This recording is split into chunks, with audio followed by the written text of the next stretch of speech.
Good afternoon. The Committee on General Government Operations and Appropriations now called to order. Today is Thursday, April 13. The time now is 2:05.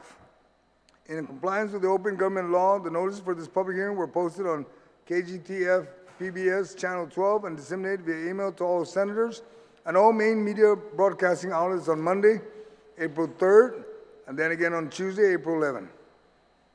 Again, today is Thursday, April 13, 2023, and the time now is 2:05.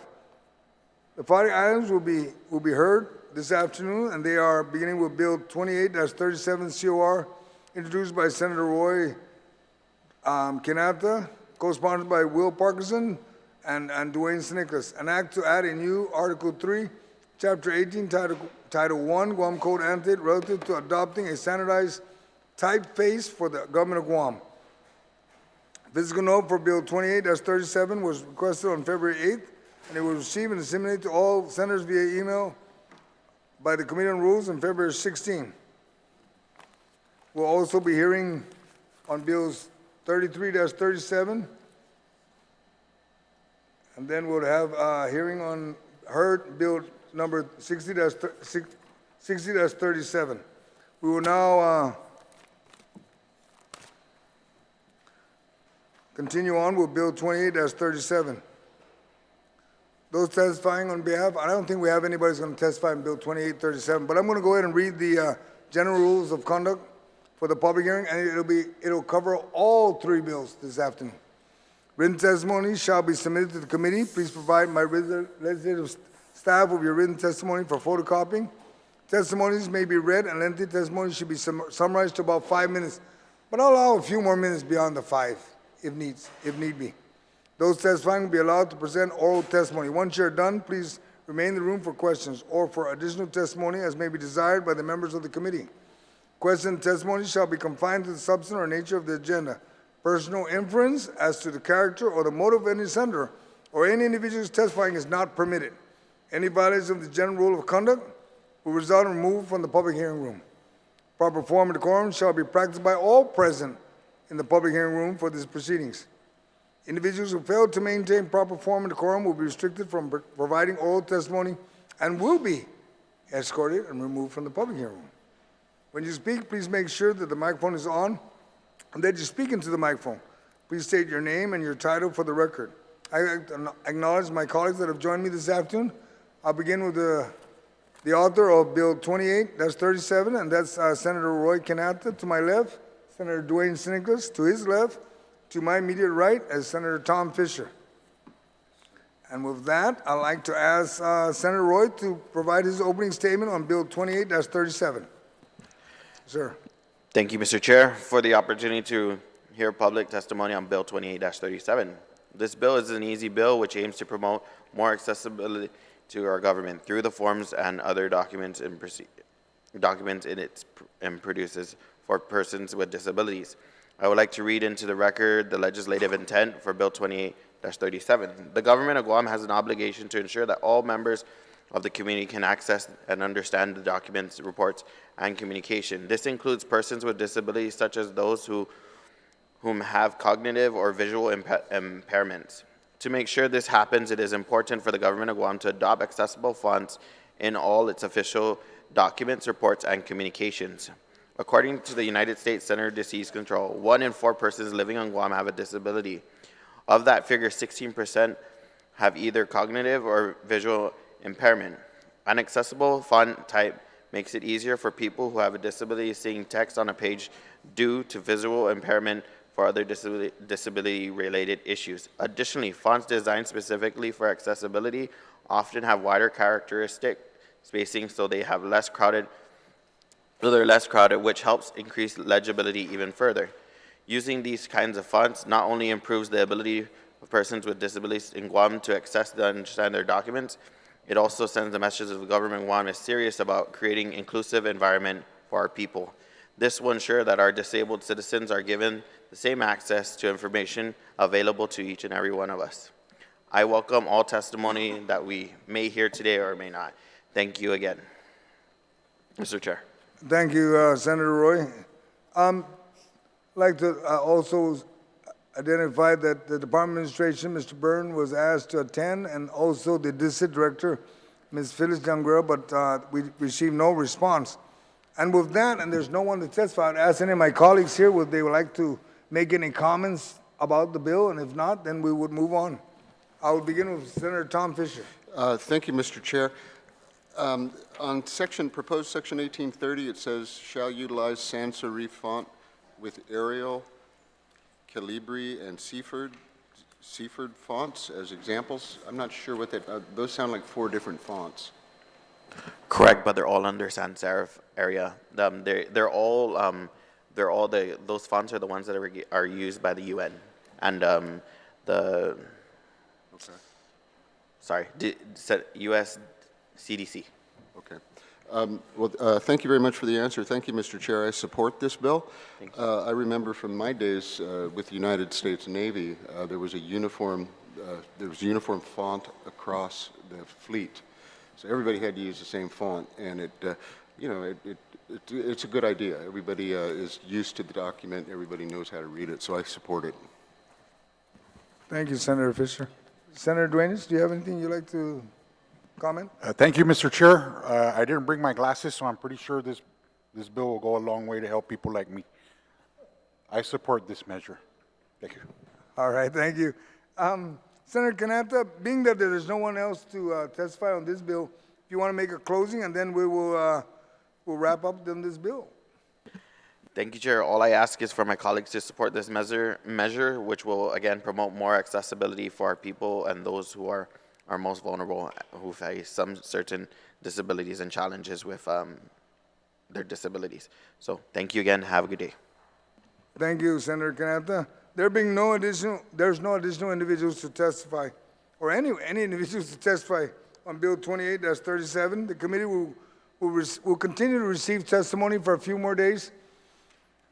And just submit your testimony to the Guam Legislature or to my office at Senator Joe S. Agustin at gmail.com. Again, I want to thank everyone for attending this public hearing and for providing feedback, which we expect to see soon, and the comments of my colleagues. And that being said, Bill 28-37 is duly heard by the committee, and the public hearing is now adjourned. The time now is 2:12. Being 2:12, we will now proceed on to Bill 33-37. And I'd ask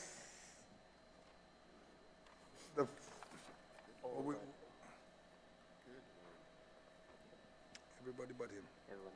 Yeah. Okay, I will begin with,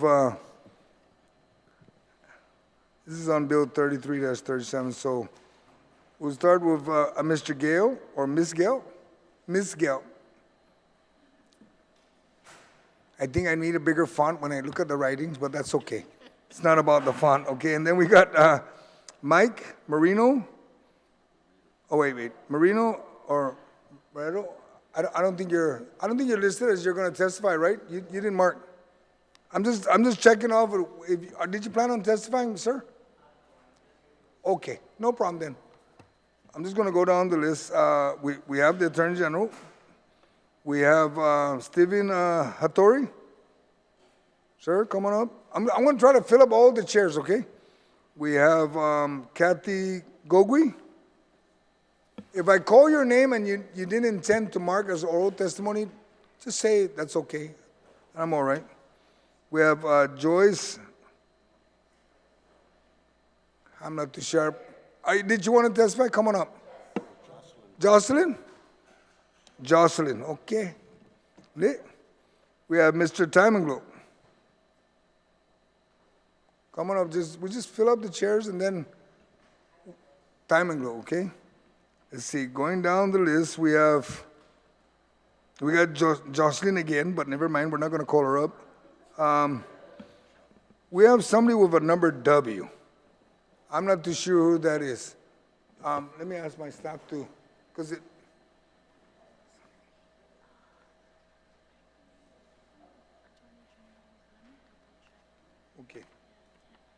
Okay, well, I'll call him. Mr. Mike, come on up, Mike. We got you, but we have one more name or And we have Kathleen? You're going to come up? Yeah, come on up. I know we can get additional chairs on both ends, Ed. But we're going to identify who that one more person so we can get everybody up. And we're going to be lucky because we're going to start from my far left and work our way all the way across. Okay? So be kind, be nice. Let's be friendly. Once we identify who the last individual, it's probably one of you that wrote fast. I'm just kidding. Or I know none of them are doctors or all attorneys, so they should have been eligible. Oh, he's not? Oh, okay. Okay, the individual that marked oral, he's just already talking to himself, so it's okay. Just teasing. But what we'll do is we're going to begin with Bill 33-37, also introduced by Senator Quinata. And the same rules, ladies and gentlemen, I know you all heard it, so I don't believe I need to repeat it. But we will proceed first with Senator Quinata to give his opening statement on this bill. Sir. Thank you, Mr. Chair, for the opportunity to hear public testimony on Bill 33-37. This bill is a necessary measure aimed at rebalancing the scales of justice. By addressing the pay disparity between public defenders and prosecutors, we can ensure that equality in compensation for comparable work and address the detrimental impact of the current unequal compensation structure. I welcome all testimony, whether you're for it or against it, and we will receive this as we receive this measure publicly. Thank you again, Mr. Chair. Thank you, Senator Quinata. I'd like to also recognize again my colleagues that have joined me this afternoon. We'll begin with Senator Tom Fisher on my right, and my far left will be Senator Dwayne Nicolas. Before we begin asking the first person to testify, which would be the Attorney General, I'm going to read first the letter from the judiciary. Transmitted, directed to me, Judiciary of Guam, testimony on Bill 33-37 COR. Dear Senator Snoxon, as Chairman of the Public Defender Service,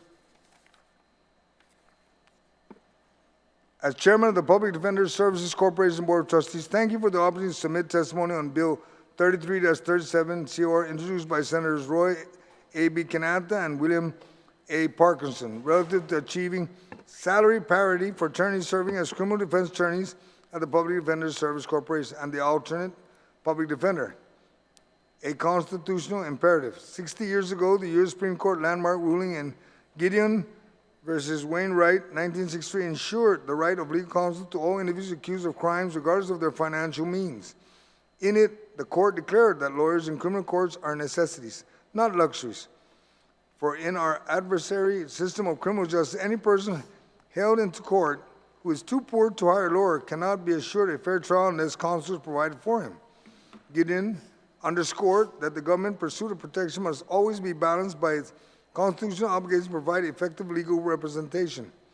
But effective representation requires more than mere presence of an attorney in court. Attorneys must also provide competent and zealous advocacy under our professional standards, including model rules of professional conduct. The primary duties the defense counsel owe to their clients, to the administration of justice, and as officers of the court are to serve as their client's counselor and advocate with courage and devotion to ensure that constitutional and other legal rights of their clients are protected, and to render effective, high-quality legal representation with integrity. To do this, to fulfill this constitutional imperative as officers of the court requires strong, well-resourced representation on both sides. Lawyers who are underpaid, however, may lack the means to undertake extensive investigation, employ expert witnesses, or devote the required time and attention to their clients. Adequate compensation is therefore critical to maintaining a healthy, functional, and just legal system. Without this balance, government risks not only diminishing the quality of representation, it also erodes the public's trust. Parity for all. Finally, although this bill is presently limited to PDSC, I would be remiss if I, as Chief Justice, did not advocate for parity among all attorneys on Guam, inclusive those that serve with the judicial branch. The attorney pay plan was established with the intent that all full-time attorneys working for the government of Guam, its agencies and instrumentalities, including autonomous agencies and instrumentalities, the judiciary, and the Public Defender Service Corporation be paid adequately and more or less uniform. Due to the recent enactment of the general pay plan update, government attorneys may now find themselves making less than general administrative and support positions, who, while critical to government operation, may not possess the years of education and certification required for attorneys. Public resources should sufficiently reflect recent changes in pay scales. The legal industry and cost of living, absent an adaptation, the combined cost of rent, healthcare, caregiving, and student loans may drive seasoned attorneys away from government service and towards the private sector or mainland. To make good for the backbone of our legal system, government must secure parity for all of its attorneys. This includes attorneys at the Office of the Attorney General's Civil Defense who protect our island from litigation, the attorneys of the Family Division who promote the safety and well-being of our children, lawyers of the Department of Revenue and Taxation who are critical for recovering tax revenue, and the men and women of the judiciary who ensure case progress justly, expeditiously, and economically. Conclusion. In closing, the Judiciary of Guam supports the passage of Bill 33-37 and the intent that public defender compensation reflects the constitutional imperative of their work. Moving forward, however, we urge parity among all attorneys who serve our citizens through the government of Guam. In doing so, we uphold the tenets of the attorney pay plan and the constitutional values that undergirded Gideon so many decades ago. We also guarantee that access to legal counsel is not just a right on paper, but a reality for all individuals. Sinceramente, Robert J. Torres, Chief Justice, Judiciary of Guam. I'd like to also recognize my colleagues that have joined us, Senator Sabina Perez. And with that note, we will begin with a testimony from the Attorney General. Sir, Attorney General Douglas Moylan. Buenas, Senators, and thank you for this opportunity to provide testimony on Public Law number 33-37. Senators, one of the problems with this legislation is it doesn't properly identify what are the problems facing this community as of April 13, 2023. One of the important parts that are not within this bill is that Guam is having a problem having sufficient lawyers to provide legal services to the private sector as well as for the government. And being the Attorney General, this law firm that I'm head of is in charge of both civil and criminal matters. Now, obviously, last year in, I believe it was Public Law 36-107, under the former legislature, Section 47 of that legislation, you as a legislature said that the prosecutors at the Attorney General's office were a priority for this community and gave them an additional 15% as a pay incentive. This was not about pay equity, it was about a prioritization of where lawyers best serve this community. And I will argue with anyone here that the most important function of a government lawyer in our government is to protect the safety of our citizenry. In fact, in the past 4 months, there have been multiple bills passed by this legislature attempting to show the public that the legislature is behind law enforcement, is behind protecting us, and is behind putting criminals behind bars and keeping them there. This legislation actually undermines that effort by the senators of this legislature and the senators of the former legislature in undermining the prosecution function of this government. With an understanding that there's not enough lawyers on Guam, last year the senators, the legislature, gave all the attorneys the pay incentive, or how would you say, the commensurate 6% increase in their salaries. All the attorneys in the government received that. So this equity that we're talking about is misguided on what is the equity that's trying to be achieved. Equity is a form of fairness, right? Where is the fairness in giving every attorney at this table the same salary when we haven't looked at what is the importance of that attorney's position, what types of work that attorney does, and what is the reality out in our community? I think you as senators have already seen The government is having problems in almost every area, every field. Accountants are going to the autonomous agencies. They're having problems in our line departments to have accountants because of there's disparate salaries and things like that, as well as not enough accountants. Well, that is happening among attorneys right now. There are not enough attorneys on Guam. Now, the harm that this bill is intending to address, I would say, is a misnomer. It is not about pay equity.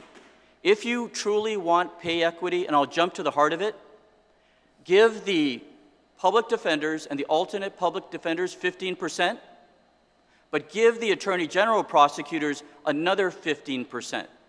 That'll show you what pay equity really means. If they're arguing that they're not getting paid enough, then give them their 15%.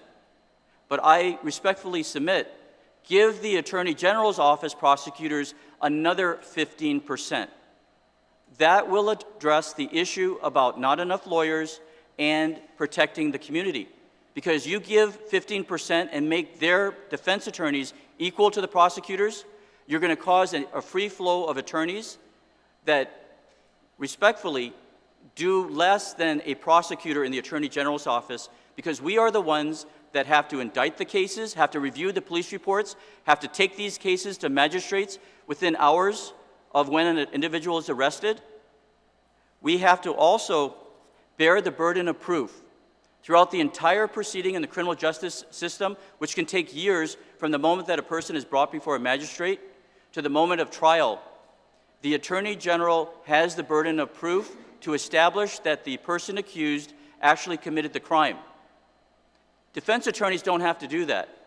They do not have the burden of proof, nor do they have the burden of persuasion, but the AGs do. And we have to make sure that all 12 jurors on a felony, all 6 jurors on a misdemeanor, are all convinced that this person committed the crime. So I would respectfully submit that this pay equity, you can't just call an apple an orange and an orange an apple. A prosecutor is fundamentally different than a defense attorney. There is no equality at the bar of justice when it comes to attorneys.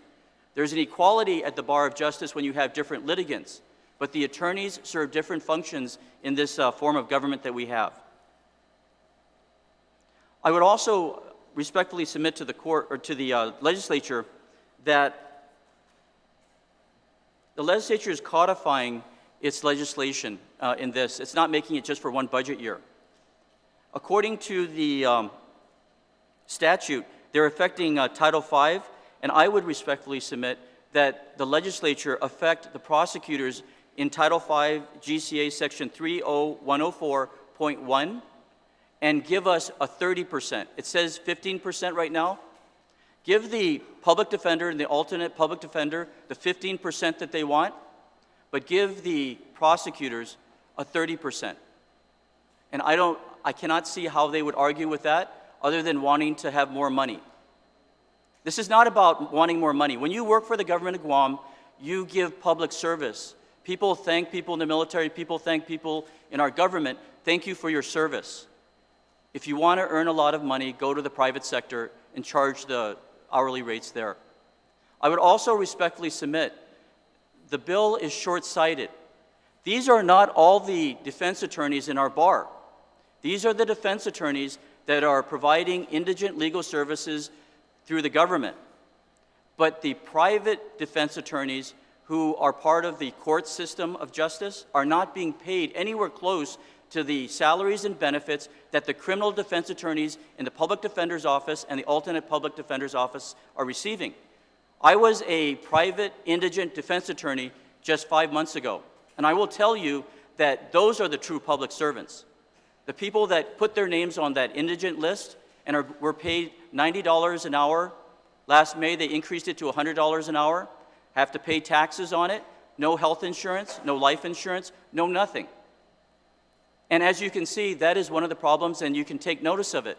The court no longer has its panel of private indigent attorneys for criminal defendants because there's not enough lawyers.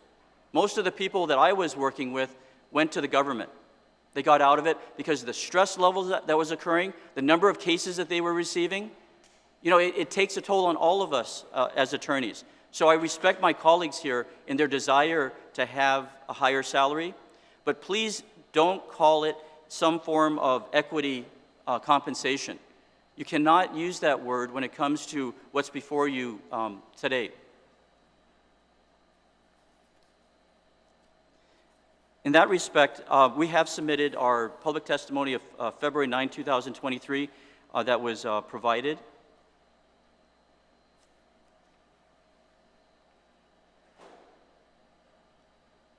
I would also note that the Attorney General's office, the three functions of the Attorney General's office is to protect the public interest. Under that umbrella, which is recognized throughout the United States, to protect the safety and health of the community, and I think that's very important of what we're talking about today, to provide uniform legal policy, and also to provide control of government expenses. That's why you have a public defender, that's why you have an alternate public defender, because you don't want to be paying the hourly rates of private defense attorneys according to the, whatever the bar commands. So the idea of equity pay, I respectfully submit, was addressed at the last legislature. Everybody got their 6% increase as a government attorney, public defender, alternate public defender, the attorney generals, and then for the defense attorneys, the legislature came out and gave the 15%.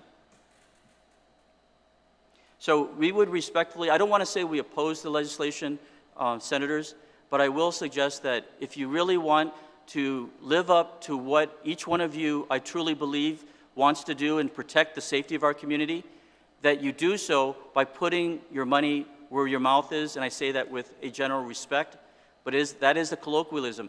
Put the money where it counts. Give the Attorney General's office the ability to hire and keep prosecutors. We cannot hire off-island attorneys without restrictions. Every time we hire somebody off-island, they have to individually make a decision. Do they want to come to Guam for a limited period of time to serve for the public defender, alternate public defender, Attorney General's office for this limited period of time of, I believe they raised it to 8 years now. And that was just within the past week or so, which again is a recognition by the judiciary that something isn't working right now. We need more lawyers, and we're looking at importing them from off-island. And I'm doing the same thing. But when you keep a person, for instance, I recruit an attorney from off-island. I can right now tell them, we have a 15% pay bonus for you if you come in and protect the people of Guam as a prosecutor.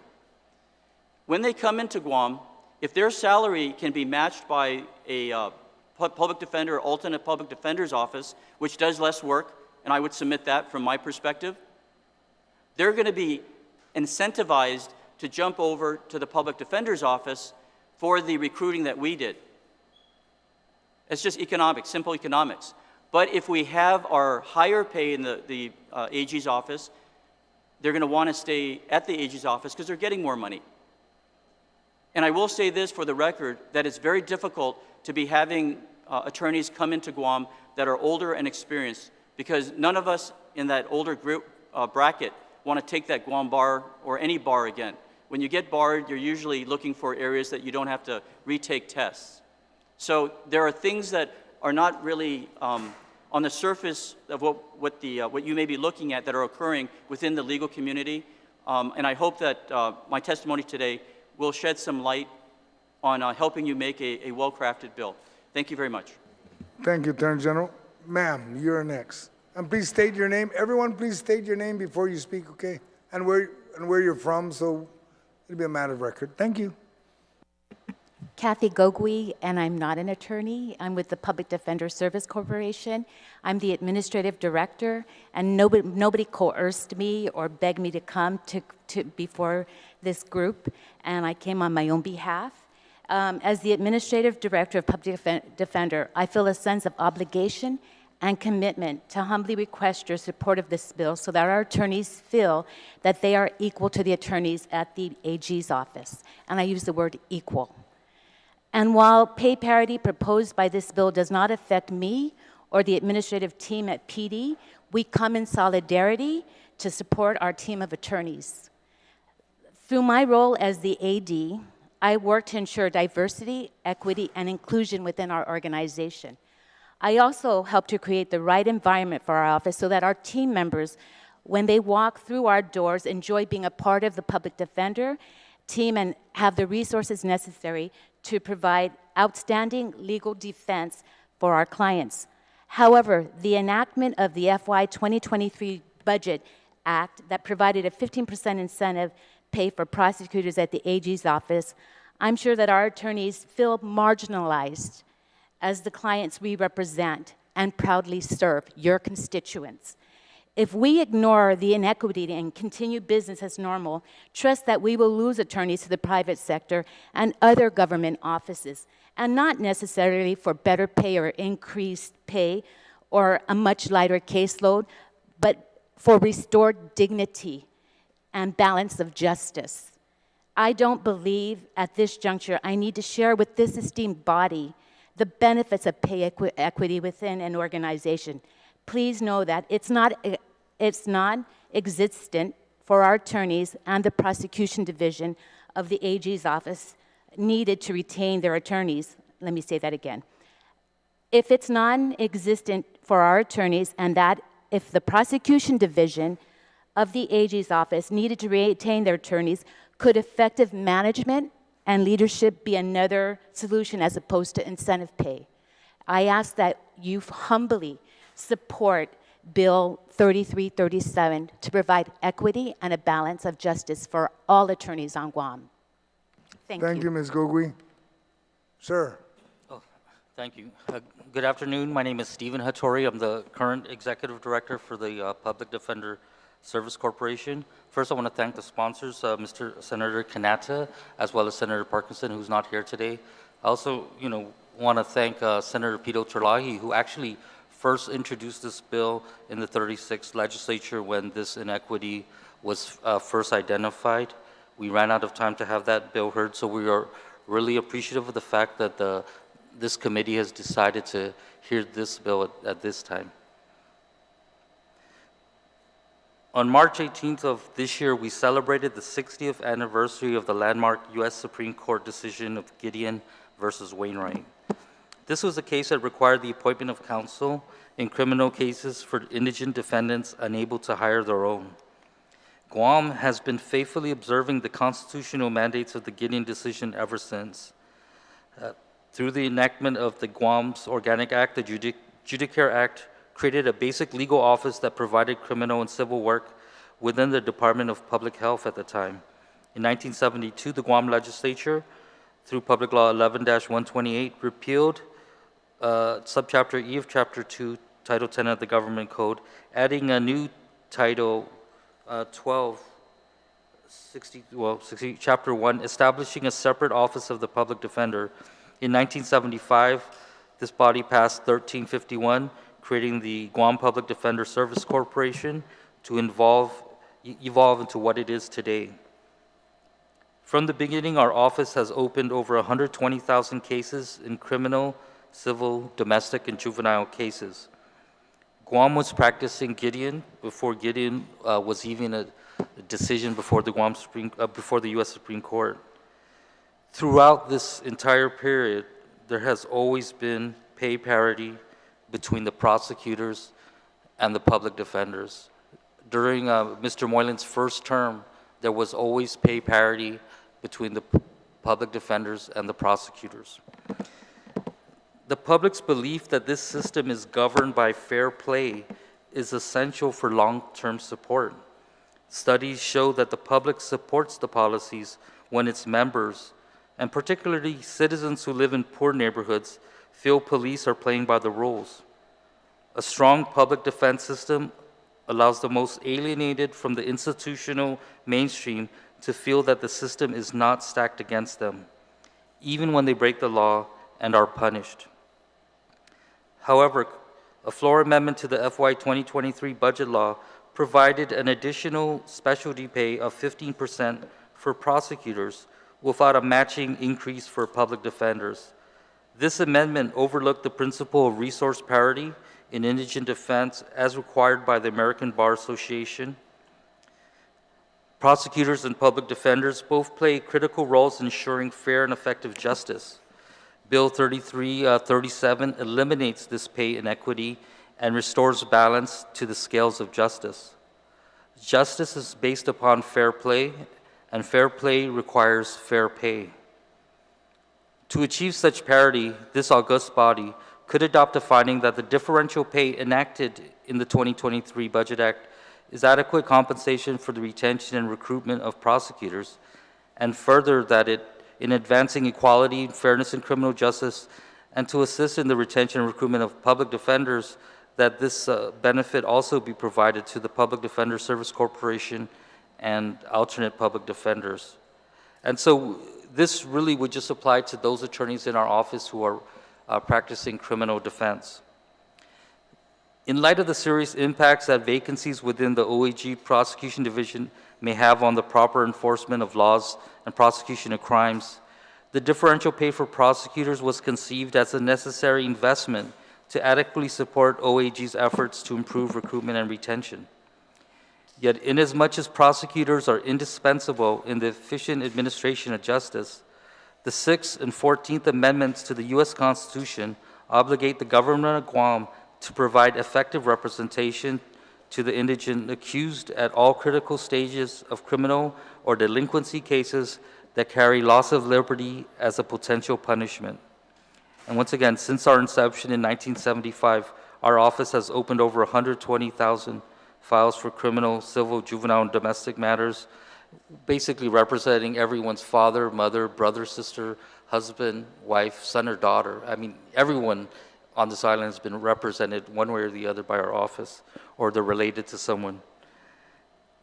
The ABA has recognized that parity in workload, salaries, and resources between public defenders and prosecutors is essential to an effective and ethical criminal justice system. Correspondingly, the principle of parity is premised on the adequate funding and support of the prosecutor's office, so that obtaining parity will mean that defense counsel is able to also be funded to provide quality legal representation. Thus, a pay disparity between public defenders and prosecutors not only reflects inequality in compensation for comparable work, but it also inherently undermines the legitimacy of our criminal legal system in the eyes of the public. As public defenders, we are extremely proud of our work as we continue to handle the daily challenges of serving our client population. We have a constitutional responsibility to ensure that defendants stand equal before the law and are afforded rights to due process and other constitutional, statutory, and procedural guarantees. Today, public defense attorneys continue to provide effective legal consultation and services to Guam's indigent population by safeguarding individual rights in all criminal and related matters, from arrest or threat of confinement through all stages of the criminal proceeding, including appeals and parole, if any. Now, consistent with applicable laws, court rules, and rules of professional responsibility, and within prescribed ethics standards and goals set by the PDSC Board of Trustees and Management. Our office could also benefit from the retention and recruitment benefits of such as specialty pay. Unfortunately, in the last year, we have lost a couple attorneys to the Office of the Attorney General, and we stand to lose more after the election, after the pay parity is attained, unless pay parity is attained. We have lost attorneys to the mainland for more money and smaller caseloads. One attorney was actually Ms. Gale's attorney. He actually had 10 acquittals before he left Guam. So those are 10 families that were reunited, 10 defendants that were released from jail after being wrongfully accused and found not guilty by a jury of their peers. And hopefully those 10 defendants did not lose their job and become homeless. But thanks to Ms. Gale's attorney, they were able to be found not guilty. And unfortunately, because we did not have this pay parity in effect, he decided to relocate in January of this year. Also taking with him his wife, who's a local attorney, and left a local law firm. So it was a big loss, not just for the public defender system, but also for the private attorney system as well. We've also lost attorneys to autonomous agencies. The current GWA attorney came out of our office, as well as the one that A.G. Moylan has poached or recruited from the CCU. Graham Botha, he was also a public defender, but both of them left probably for more money, less stress. In any event, we also have recruitment and retention difficulties. We have had continuous announcements to fill vacancies since 2020. We currently have 5 attorney vacancies between our 2 offices. We also have, of course, an 8th judge, and we have never received an additional position to handle covering that courtroom. Additionally, the judiciary has recently recognized the difficulty in attracting attorneys willing to serve on the private attorney panel. They have recognized the difficulty in recruiting and retaining attorneys willing to do criminal defense work. To address this, they increased the hourly rate given to private attorneys by 50% to $150 an hour. So prior to, I guess just a couple of weeks ago, private attorneys doing the same work we're doing, getting paid $100 an hour. A couple of weeks ago, the Supreme Court or the judiciary raised that rate by 50% to $150 an hour. And we aren't asking for 50%. We're just asking for the same 15% that has been given to prosecutors. The Guam Bar has also passed a resolution supporting this bill. This is attached to my submitted testimony. Specialty pay given to prosecutors was akin to the specialty pay given emergency room nurses. Comparably, public defenders are the true ER personnel of the justice system. We develop and present defenses in cases that the Attorney General's office has been able to fully investigate with the help of Guam Police Department and their own staff of investigators. We go out in the field without the protection of badges and guns. We fight for clients with experts that can be paid no more than $1,500 a case, while prosecutors have an almost unlimited source of expert witness funding. As I sat through watching that late night session that created this disparity, I kept thinking that my attorneys do all these things and more. And I actually, calculated it. If I quit, went work in private practice, took my current caseload with me, just not even charging the cap as some attorneys have done. If I handle 20 cases at $5,000 a pop, that's going to be more than twice the salary I currently make.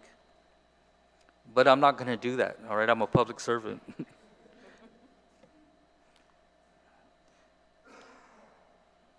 So we are here today not asking for a raise, but asking for a level playing field and to be paid comparable to what our prosecutor counterparts are getting. Justice demands that our pay be equalized. So we humbly request salary parity with prosecutors. As with the Office of the Attorney General, we can absorb FY 2023 increases using prior year unexpended appropriations. We do ask that this version of the bill be amended to take effect immediately. If this body, in recognition of the inequity created by the FY 2023 Budget Act, were to amend it to take effect October 1, 2022, that would fix the current inequity and address the past one. I have been assured that we can pay that with prior year unexpended appropriations as well. This would be the completely fair thing to do. However, we understand that it is more important to correct the current inequity than to recompensate the prior one. In closing, we appreciate the difficult job the senators have in balancing all of the competing interests. We humbly request your support on this measure that will restore justice to the criminal justice system. Thank you. Thank you, sir. Ma'am. Good afternoon.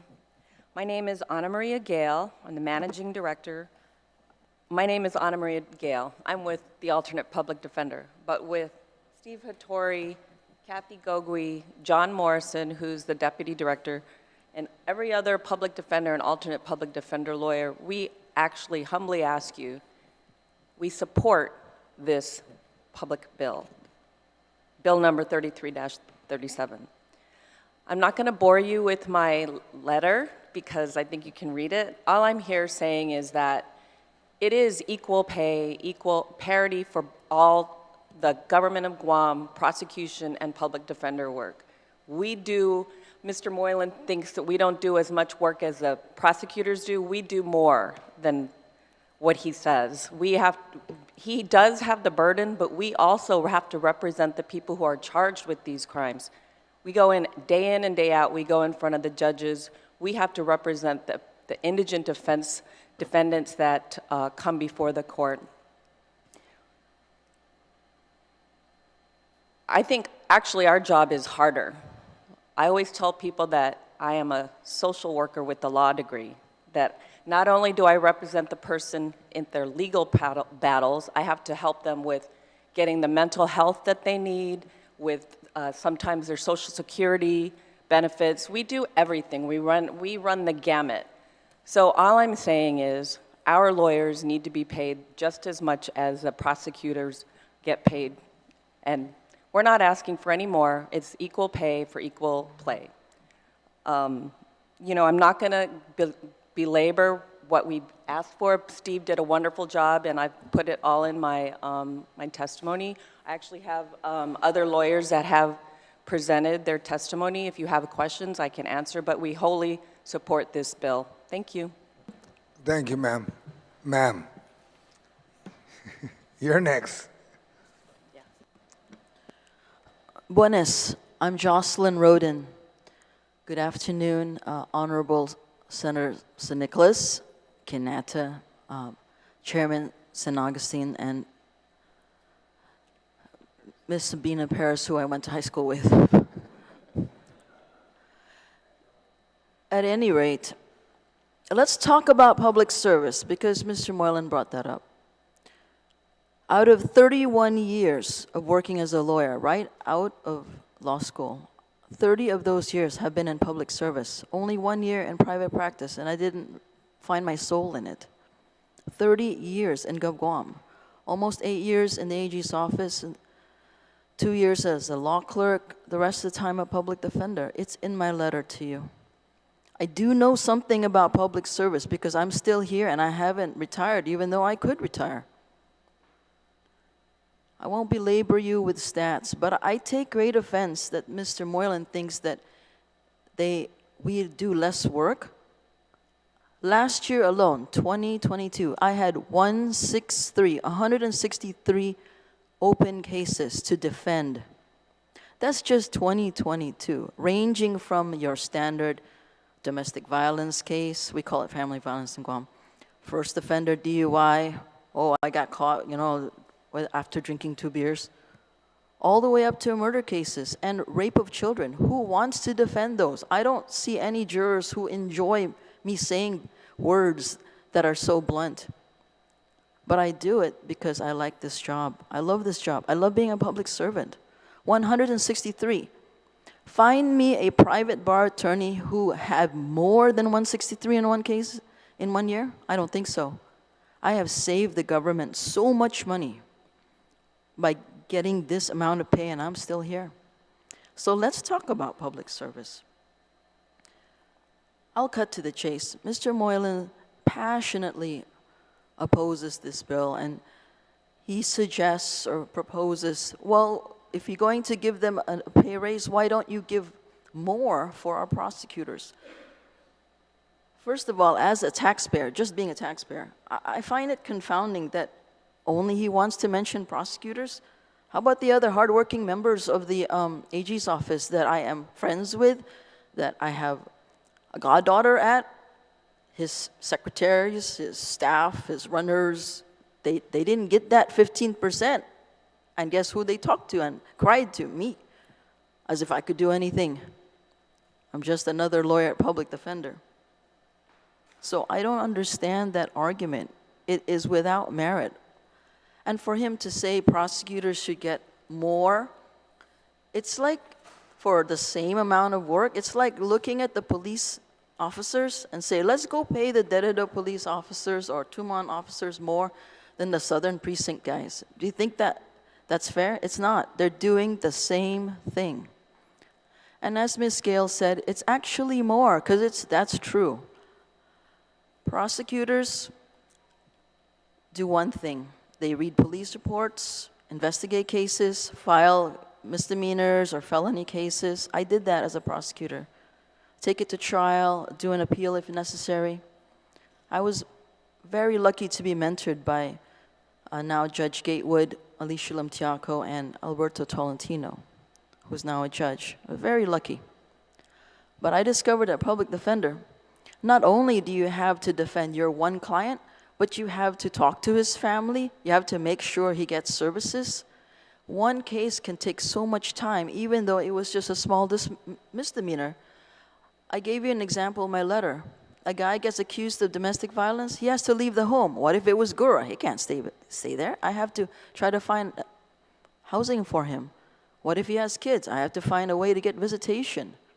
I work with so many agencies, and I know who those providers are because of my nature, my job. But yeah, here I am, still not retired, right? Because I am a public servant. So I am counting on you as a taxpayer. I'm counting on you as a public servant to make things equal for us. That's all we want, equality. You know what? In the statute, 4 GCA 6102, the whole purpose of a unified system is, guess what? The word unified, which means equal. I'm counting on you. Thank you. Thank you, ma'am. Sir. Thank you, Mr. Chair. My name is Zachary Timinglow. I'm with the Public Defender Service Corporation. I have been asked to read the testimony of the Deputy Director, John Morrison, to the committee. And then, of course, I would be happy to answer any questions and speak on my own behalf afterward. Dear Senator San Agustin and committee members, I am currently off island and wish I could present my testimony in person. I am confident that many were present to support Bill 33-37, and I would like to extend my strong support for the measure as well. I am the Deputy Director for the Public Defender Service Corporation, and I'm the direct supervisor for the attorneys at our office. I have a unique perspective on the importance of pay parity due to the work I do at the Public Defender. Historically, pay parity always existed between prosecutors at the Office of the Attorney General and the defense attorneys at the Public Defender. There is nothing controversial about the concept of equal pay for equal work and experience. For generations, it was simply the default position on Guam, likely because there was always a desire to attract our brightest students back to the island after they obtained a law degree, and prior legislatures did not seek to financially disadvantage one group because their call to public service came in the form of public defense work. There was a brilliance to the pay parity that existed for generations, as it gave attorneys freedom to experience different aspects of criminal practice and produce some of the island's most legendary attorneys. It is simply a fact that some of the best public defenders began their careers as prosecutors, and some of the best prosecutors started their careers as public defenders. The flexibility and ease of movement allowed attorneys to change offices with a knowledge of the law and a certain set of intangible skills. Defense attorneys turned prosecutors transformed their empathy they had for their clients into empathy for victims of crimes. Prosecutors turned defense attorneys fought for their clients with the same doggedness they had for the concepts of fairness and justice. The long-standing rule of attorney pay parity was drastically altered a few months ago when Public Law 36-107 was enacted. This law gave a 15% differential pay to prosecutors, originally introduced through an amendment without public input. Every time I send our attorneys into court, they are necessarily sitting across from a prosecutor who is being compensated 15% more than they would just a few short months ago. This means prosecutors with less experience are being told by their government that they are equally valuable to our most experienced defense attorneys. If a pay increment is generally around 3%, prosecutors through 36-107 realized 5 increments all at once. You can imagine that our attorneys have taken note, and this is unsustainable in the long term. Bill 33-37 will solve the current problem and restore pay equity. While attorney pay may be somewhat sensitive of a topic, the cost of a law degree and living on Guam will cause my office to lose attorneys. It is not uncommon for recent law school graduates to have several hundred thousands of dollars in student loan debt. The median cost of a single-family house on Guam was $420,000 in 2022 and is on the rise. It is understandable that attorneys in my office would become prosecutors to realize the 15% differential pay. For many, despite a minimal investment of 2 degrees and 7 years in school, they are crippled by debt and home ownership seems completely unobtainable. Since I have been Deputy Director of the Public Defender, I am aware of attorney candidates that were unable to financially justify moving back to Guam. My office lost attorneys to the Office of the Attorney General, and I have lost attorneys that moved to the States because it made better financial sense. Governments across the country are constitutionally mandated to provide a qualified defense attorney to those the government has charged with a crime. The system cannot work without defense attorneys willing to take on this work, and no case can be successfully prosecuted unless there is a defendant afforded the right to his attorney. I point this out because encouraging attorneys to become defense attorneys does not weaken the ability of the prosecuting office to successfully prosecute. It strengthens it. In the future, there must be increased efforts to direct bright high school and college students into the study of law. There must be more engagement and scholarships available as we need the stability of employing those who have always called Guam home, rather than a group of lawyers that are in constant transition. I hope to have those conversations with you in the future. However, for today, I ask that you consider supporting Bill 33-37. This measure will restore a long-held tradition of pay equity between 2 offices and ensure that attorneys are not punished for helping discharge a constitutional mandate that is the backbone of our criminal justice system. Finally, as we seek passage of 33-37, true equity would dictate that compensation would be effective back to the same date prosecution pay was altered. We are hopeful that you will consider making that adjustment, or at least making compensation effective upon enactment of this law. Thank you very much for the opportunity to comment on this proposed legislation. Thank you, Mr. Tamaglu. Now you can give your testimony. Thank you very much. That was Mr. Morrison. That was Mr. Morrison. Thank you very much, Senator. For me, I will join in my colleagues in explaining the importance of the role we play in the justice system. Certainly, we can all agree that the innocent should not be punished for crimes they did not commit. We help to determine who's who. All of our clients are presumed innocent in the court of law. We represent the innocent. It's very easy to get caught up in calling all of our clients, as I've heard very recently, thugs, criminals, when nothing's been proven. We're where the rubber meets the road. As Ms. Roden, who I'm sure has court, as Ms. Roden pointed out, we are social workers with law degrees. Oh, excuse me. I'm sorry. Ms. Gale pointed that out. And it's true. For as much work as the AG's office does in prosecuting, they have 0 clients. We have hundreds of clients with hundreds of family members. We go to trial and we represent our clients zealously in seeking justice. That's what we do. We ensure that there is fair play. We ensure that the laws are followed by the government. We play a very important role, and we don't have the community support of people wanting to talk to us. Witnesses consistently refuse to talk to us. Police officers may or may not want to talk to us.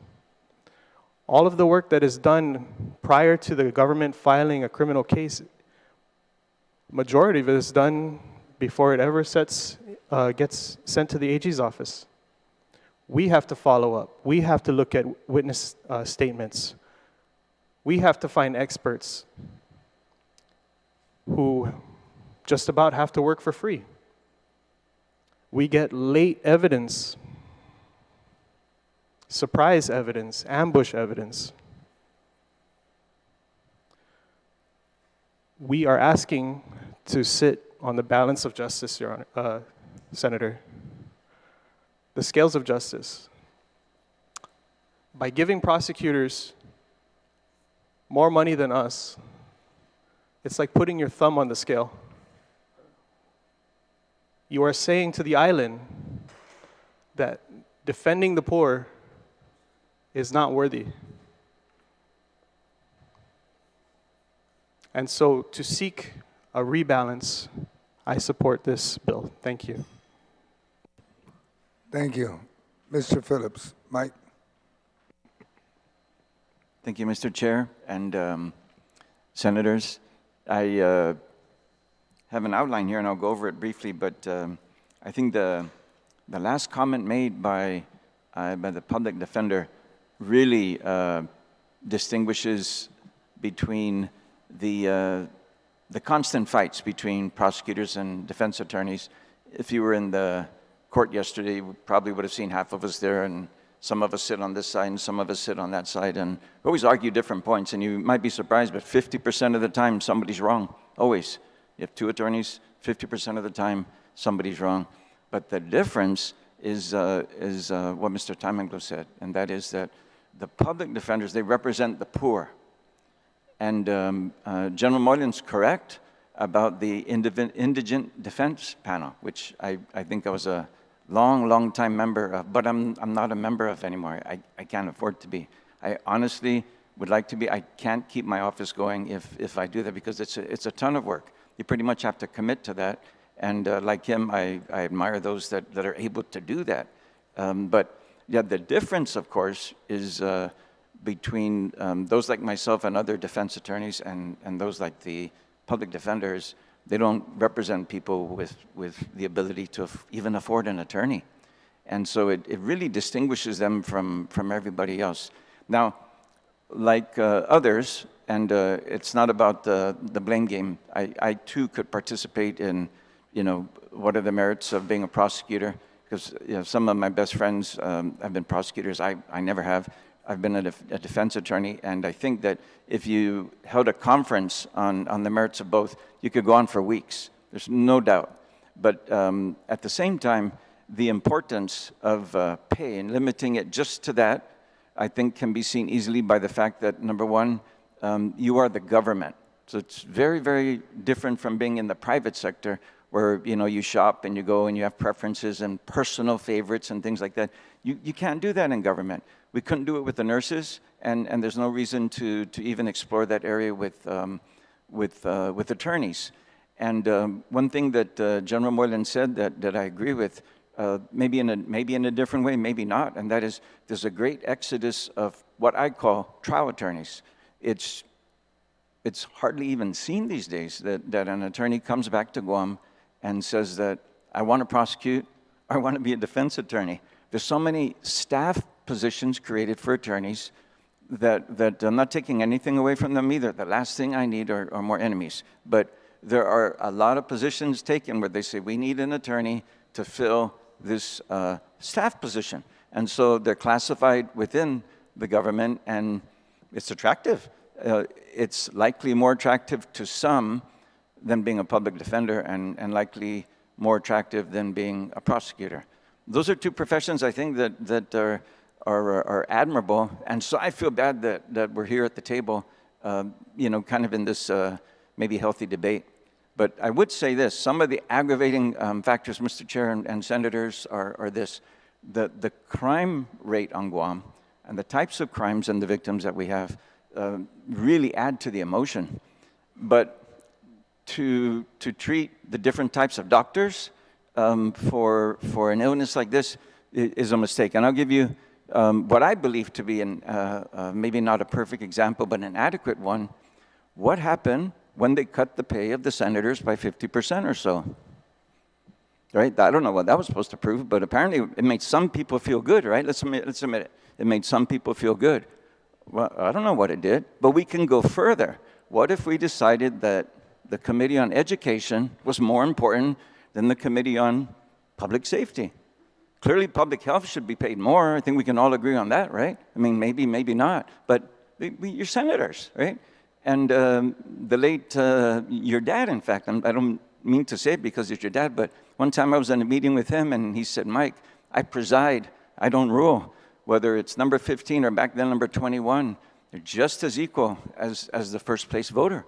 And that's the way it is. And it's kind of like that in the profession, the profession that, while some may call it the legal profession, there's a difference between being in the legal profession and being a defense attorney or a prosecutor.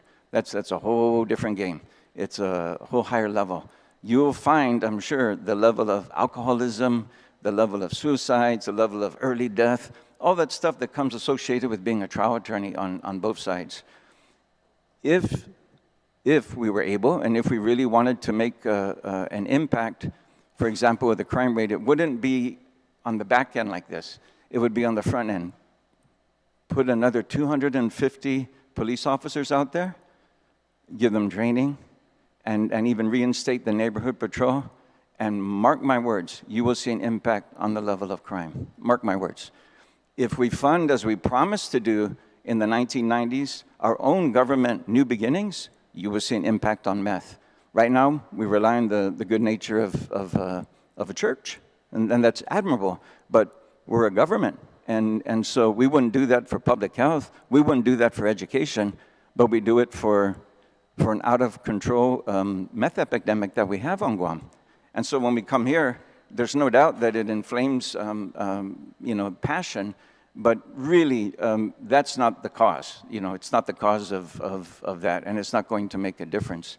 I would hope that with the passage of this, that it sets an example that the one good thing that's come out of this, I think, is hopefully the newfound, maybe new regained respect for trial attorneys, because that's where one other idea that was discussed about the scholarships and things like that is greatly, greatly needed. There really does need to be a return. I was one of the few that showed up to testify many, many, many years ago in favor of scholarships remaining from the University of Guam for attorneys. And I think I'm the oldest one at the table here, and definitely the oldest one in practice. But I can remember when everybody said, the last thing we need are more attorneys. And I told them, have you gone out to try and hire one? Again, it's a bad example, but like meth. Back in the day, meth was hard to get, so it was $500 a gram. Today, apparently, from what I hear, it's not that hard to get, so it's between $20 and $50 a gram. Not like that with attorneys. It wasn't like that back then. And I'm being honest when I say that the people that were advocating against scholarships for local attorneys were those that had a financial interest in it. They're not heartbroken that the rates of attorneys are way up, and they're very hard to find. I know I'm approached by people that I wish I could help, and it's not about the money or anything like that. I just don't have the time to help everybody I wish I could help. And so I hope that the testimony today gives you a little bit of what from just the look on your faces, I can tell you guys are already saying, yeah, we know all of that. We know all of that, and I'm happy to see that. I hope we can kind of put an end to the debate that really should be limited to the courtroom, where we're on opposite sides, but we're not opposite. A lot of people may be surprised, but I think defense attorneys, maybe more than anybody, want a real good, solid prosecutor on the other side. And we want really good, solid prosecution. We live here, we're staying here, we want the crime rate to go down, and we have a job to do. And it's no different from, a priest or somebody that's in triage at GMH or any place like that. We do our job, and we actually believe in the system. It's not that we're just doing our job. We actually believe in the system. But in order for that system to work, there does have to be parity. And I hope that that you find it in your hearts to support this bill. I'm glad it was introduced. I appreciate it. And I do hope that there isn't too much anguish between what may appear to be two sides here. I don't really think there's two sides. It's just this one small issue. And I thank you for your time. And if there's any questions, I'll be more than happy to answer. Thank you, sir. Ma'am. And following you would be Ms. Terlai and then Mr. Santos. So you can come up and have a seat. So after the young lady over here. Thank you, Senator. Half-a-day Senators, my name is Kathleen Uggan. I am an Assistant Public Defender. I appear before you today to testify in support of Bill 3337. As I am currently an Assistant Public Defender, the decision you make on this bill affects me both personally and professionally. And although that might not mean anything to any of you, our lawmakers, it will to those around me, like my clients who are indigent. For those listening who may have never heard of the word indigent, quick Google search, foundvocabulary.com, and it says an indigent person is extremely poor, lacking the basic resources of a normal life. Often the indigent lack not only money but homes. Indigent comes from a Latin word meaning wanting, which we used to use to mean lacking and not just to describe desires. You see, the Office of the Attorney General and some members here and in the public may view all of our clients as defendants or criminals. Even the word animals has been used to describe our clients, but the appointment of public defender means something to them because they are indigent. After all, the right to counsel is a constitutionally protected right afforded to those who are indigent. And as a matter of fact, just last month, we recognized the 60th anniversary of the landmark case, Gideon v. Wainwright, in which the U.S. Supreme Court decided that very issue. And yet here we are today seeking pay parity with our counterparts at the Office of the Attorney General. It's difficult for me to be up here and not take it personally, but I can't help it. You see, when I heard the speaker say the things she said about only prosecutors regarding the special pay that didn't include public defense attorneys, it didn't feel good then, and it doesn't feel good being here today. But for those of you who only see the big picture of what we do, let me give an example of what I witnessed just last week at Magistrates. It was last week, Tuesday, April 4th, and I was assigned attorney for public defender. And Judge Kwan informed us several times that the magistrate hearings would be delayed due to the Office of Attorney General not filing their complaints timely, and therefore, instead of beginning at 3 o'clock, court would begin at 4:30. Needless to say, we got out close to 6 p.m. that evening. All I kept thinking to myself was whether the speaker would think they earned their special pay that day. I've also had my fair share of Saturday or Sunday Maggies duties, so no, it's not only prosecutors who work on the weekends. I've also had my fair share of arguing for dismissal due to lack of probable cause at these magistrates and having charges dismissed because the court sided with me. But not because he favored me, it's because the law was being upheld.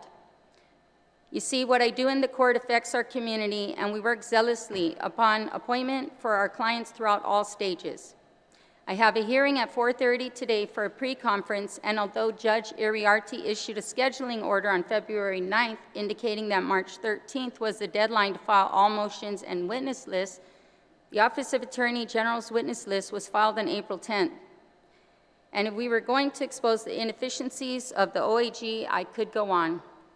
But I am here in despair because at this present time, I once again have to think of my family who sacrificed for me when I pursued the bar and when I took a pay cut to begin my career as an attorney with Public Defender 4 years ago. And now, due to the teacher raises, I can go back into GDOE as a classroom teacher and make substantially more than I do today. My family and some former colleagues ask me what I'm waiting for. Others want me to pursue private practice or go federal. And yes, I've even been approached by a CCU member to apply to be legal counsel. Some lawyers become public defenders because they enjoy the role of advocate for the underdog. Some relish the courtroom drama and the highs and lows of winning and losing. Most public defenders are like me, motivated by a desire to help those in our community whose society has largely abandoned. It is my duty as a public servant, whether in the classroom or courtroom. But like I've always told my students, in the classroom, everyone benefits as my students are treated fairly. And now teachers are paid equally. So at this time, I'd like to thank the chair of this committee, Senator Agustin, for holding this public hearing, to the senators here today, and especially to Senators Roy Quinata and Will Parkinson, who not only recognize this disparity, but co-sponsored this legislation to add Section 54 to Chapter 12 of Public Law 36107. As pay parity for public defenders and alternate public defenders means restoring the balance to the scales of justice and assuring our clients are provided equal and fair legal representation. I ask for this entire body of esteemed lawmakers to support this act and vote in favor of its adoption, and I also ask that you make this legislation effective on the same day it was made effective for our prosecutors and not as the bill proposes at this time. Thank you. Ms. Terlai, then followed by Mr. Santos. Thank you, Mr. Chairman. Senators, my name is Jacqueline Taitano Terlahi. I am the president of the Guam Bar Association. Everyone at this table is a member of the Guam Bar Association. I'm here today because the Board of Governors has passed a resolution recommending and supporting Bill 3337, not because we have chosen a side in the debate, but simply because we want to ensure that criminal indigent defense is protected and that adequate funding is provided to our judiciary and to the branches of government that need it to comply with the constitutional mandate to provide indigent defense. That is simply the reason that we are here today. I come in my capacity as the president of 282 active members, another 19 temporary actives, and then another 133 inactive members of our bar. Those numbers are small. In fact, they're dwindling. At one point of my career, 20 plus years ago, they used to say that there were too many attorneys on Guam. And if you come and see, probably Mr. Phillips and myself, I don't see any other private attorneys, but I think Mr. Ariola was here earlier today. But it's extremely common for our firms to be turning away attorneys, turning away clients, people who are seeking assistance, many of them who are indigent, who can't afford us, but need the assistance. And so this issue is really about ensuring that assistance to legal counsel is being provided. Are public defenders any less important than prosecutors? I say absolutely not. They're no less equal. They're no less, what's the word? They're just as important for justice. Not for the people at this table to tout how fantastic our prosecutors are or how fantastic our public defenders are, but to tout the necessity of the trust of the people in our justice system. Absent the people's belief that our justice system is doing right by the indigent who are accused of crimes, we all might as well retire. Everyone at this table should go home, including our Attorney General. The justice system is necessary. The scales that balance that justice system are absolutely necessary. And as much as we, the Board of Governors, don't always get involved in the legislative actions, I hope you see this, that the Board of Governors doesn't appear at this hearing or at this hearing room on your bills to address regularly the laws that you guys bring to the table. We don't. Because the thing is, there is a system of justice even here with the passage of law, right? And so our roles in the justice system are very different, but they're no different. You are necessary, even though you're not lawyers, right? You're the ones passing the laws, and we're the lawyers, right? I wish Senator Fisher was here so I could say that to him. Tell him that he's got two jobs. But the fact of the matter is that every person in our society absolutely has a role, including the indigent defendant who needs an attorney.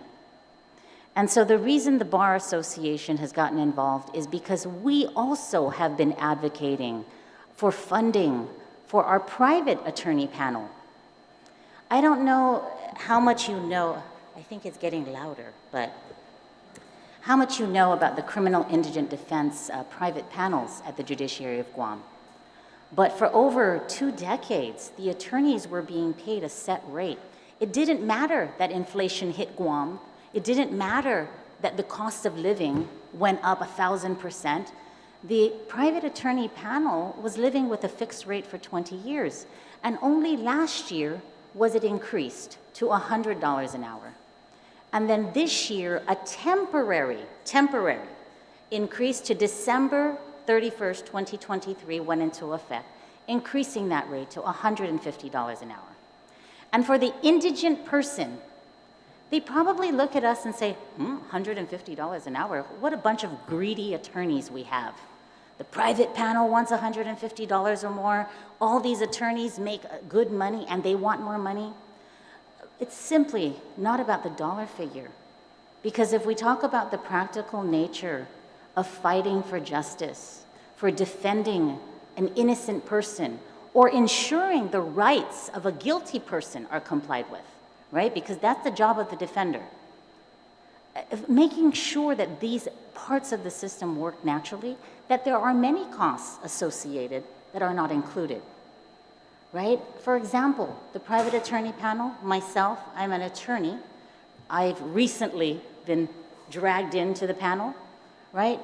Even though my hourly, that I'm paid $150 an hour to represent an indigent defendant, that $150 goes to the 5 employees that I employ, right? So we can't so carelessly disregard the fact that the funding that we give to the indigent panel is not just for these people at this table, right? The funding for the indigent defense has got to be for the system.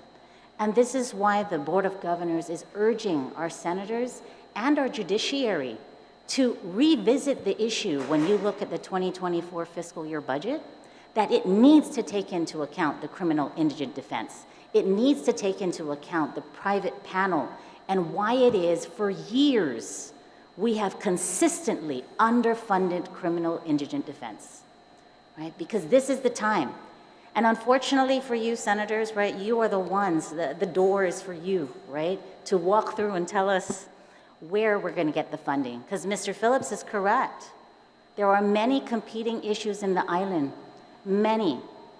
In fact, I was here with the Chamorro Consortium the other day, right, speaking about the importance of our language and our culture.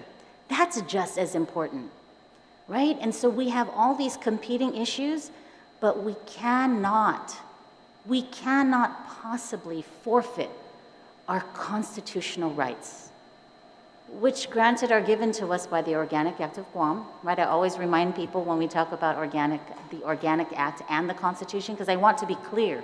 We're citizens of the United States by a federal statute. And we have to remember this because there is a difference. But it is that one federal statute that confers on us this constitutional right to have legal counsel. And when we start forfeiting constitutional rights, we might as well start forfeiting who we are as a people. And so I urge you, senators, to think seriously.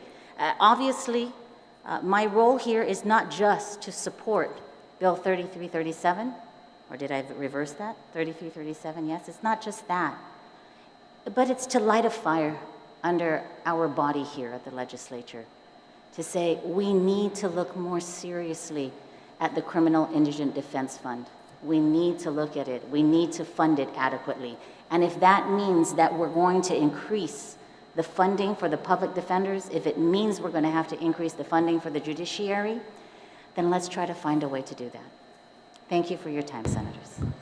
Thank you, Attorney Turlai, or Mrs. President. You mentioned, what was that group you mentioned that needs to be considered for funding, other than what this bill is about? You mentioned the courts? The private panel.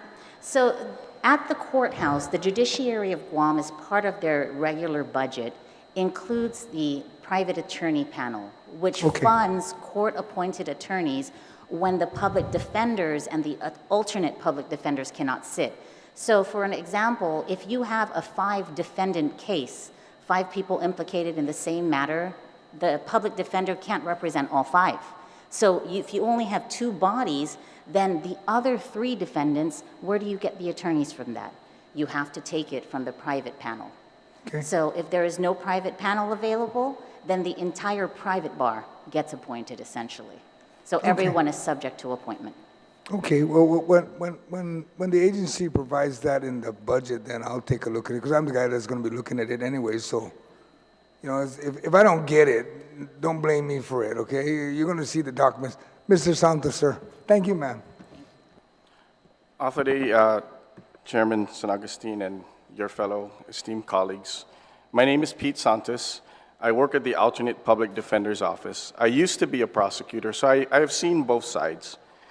I was late today to the hearing because I was in court, and I didn't get the benefit of hearing a lot of the other testimony, but I do have a few points to make. And Senator San Agustin, I was very fortunate to be a student of your father's at the University of Guam. And one of the things that I remember he always said was to think about things honestly and intelligently. And so I want us to try and think about this honestly and intelligently. Back in February, when Senator Quinata first introduced the bill, there was a letter, an open letter by Attorney General Moylan that he published that was very critical of the measure. And it was basically, when I read it, it was a lot of rhetoric, but it was toxic enough to garner national attention, right? And the national attention, the letter that was written in response was really scathing about the rhetoric and the position that was highlighted in that letter. So, you know, as I understand it, everyone that has testified today so far is in support of this bill, except for the Attorney General. And so I just want you to think... Excuse me, let me just make that clear. He didn't say he opposed it. He said, if you're going to give it, can you give the prosecutor's case? So I'd just be very careful how we Right. tread that water. Yes, okay? I wasn't here. Okay, no So- problem. Thank you. Yeah. So anyways, so I was wondering why well, at least in the letter that he had published, the public open letter that he had published, I was wondering why that position, you know, why would he take that position? Because, you know, there's a jury instruction that says, at the bar of justice, we stand as equals. The law does not favor any party, whether it's the government or the defendant. So that is a baseline, fundamental concept in the law. We are supposed to be equals at the bar of justice, all right? And to say that prosecutors deserve 15% more, that's not in line with that concept and that principle. Likewise, in his open letter, Attorney General Moylan stated, you know, that prosecutors deserve more. It's about retention. There's a retention issue. You know, it's all about the money, the money, the money. It's not about the money, right? People become prosecutors or become public defenders because they're passionate about the law and they're passionate about service. We have here in this room today former prosecutors who left the prosecution office for less money, all right? So that is a anecdotal example of, you know, proving that it's not about the money. It never has been about the money. When I left active duty to come to Guam, I took a 40% pay cut to go be a prosecutor, all right? So it's not about the money. And then the last thing I will say, because a lot of people have said a lot of things, is that, you know, if it really is about the money, you know, the judges get paid $140,000. I just checked on the website. They get paid $140,000. Yet the Attorney General has recently hired someone on contract for $160,000, right?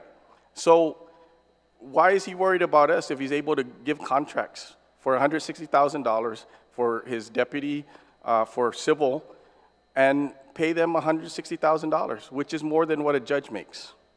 So the arguments is what, the basic point I'm saying is the arguments are fallacious. They don't hold water. Let's just keep it nice and calm. You're here to defend Bill 33-37 and nothing more. Yes. Okay? Thank you. Yes. Thank you, sir. And that will conclude my statements. Thank you, sir. Mr. Rapadas, you wanted to testify, and you'll be the last one. Then we'll open up for questions.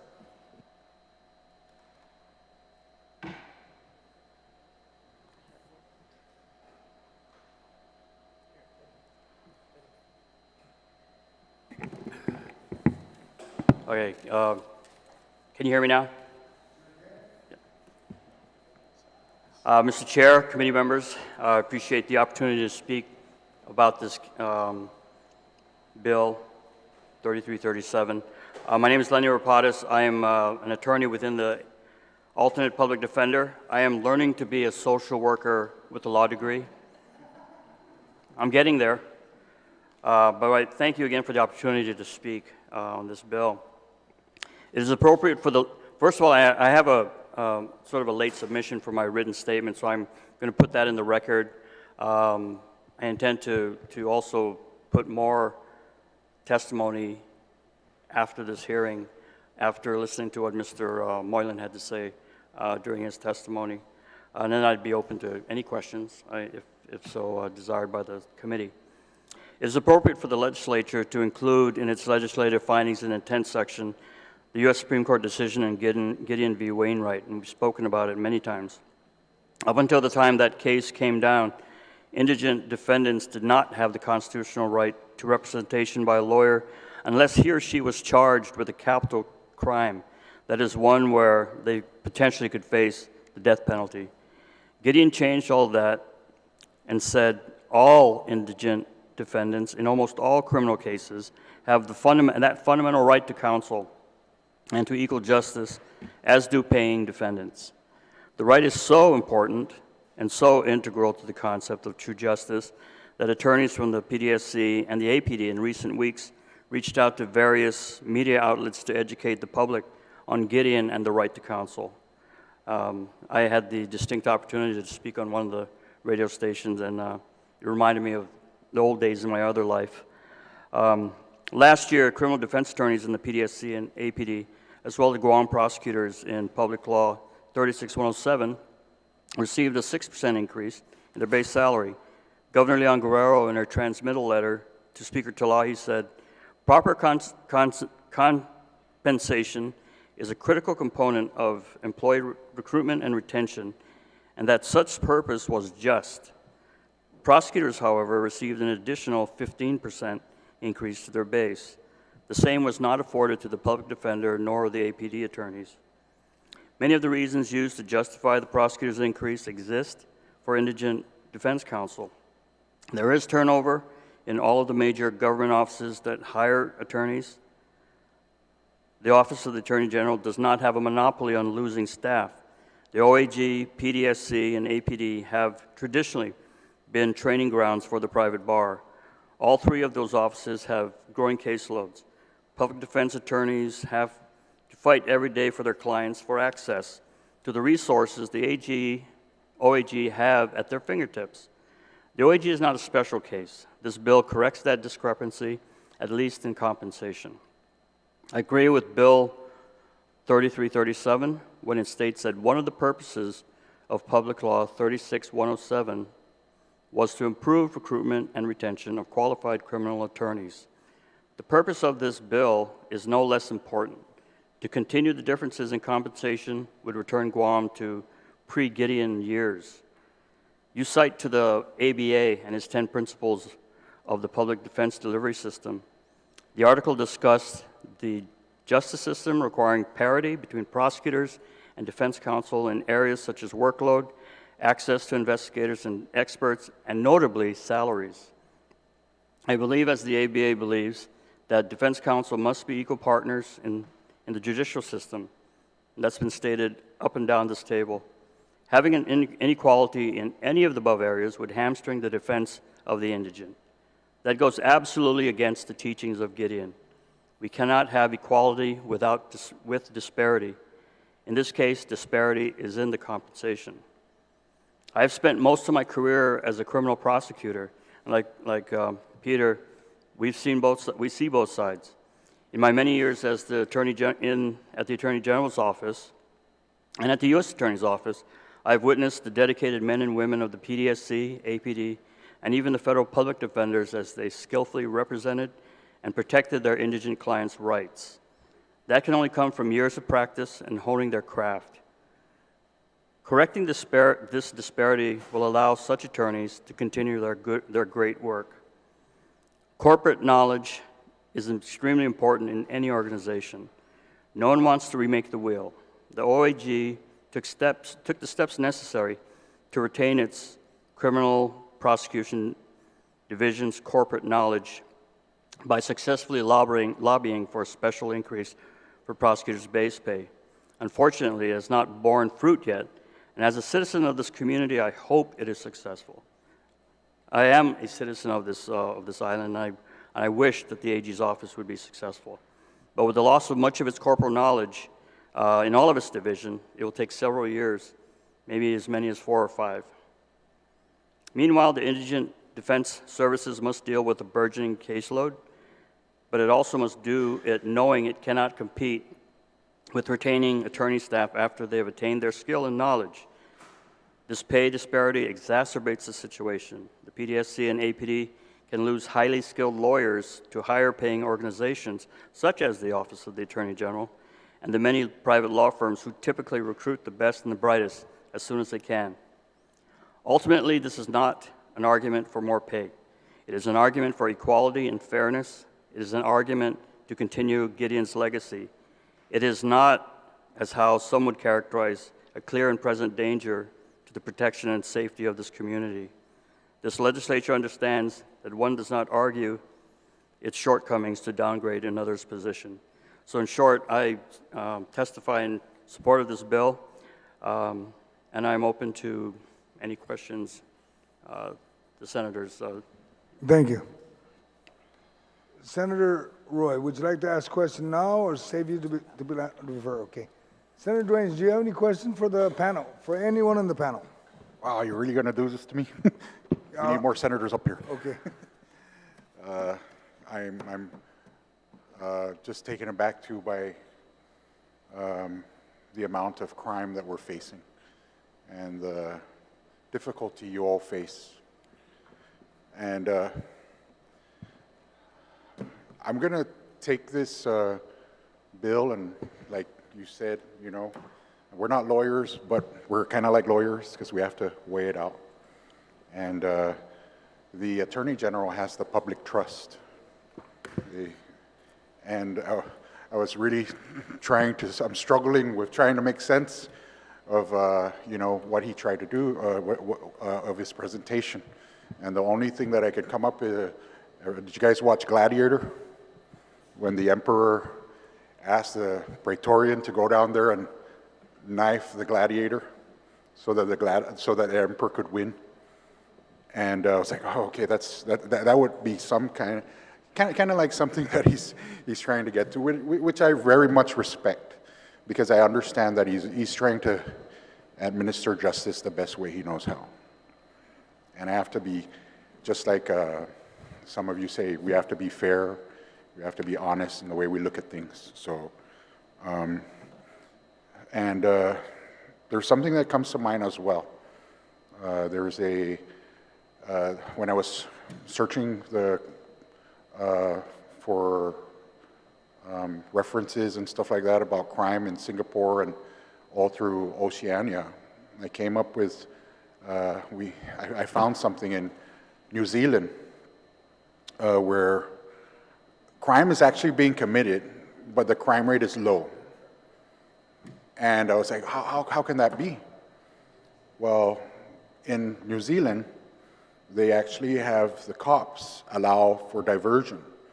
So they actually have the cops determine, like for example, in a case of family violence, the cops are allowed to give a 5-day stay-away order and allow for some cooling off.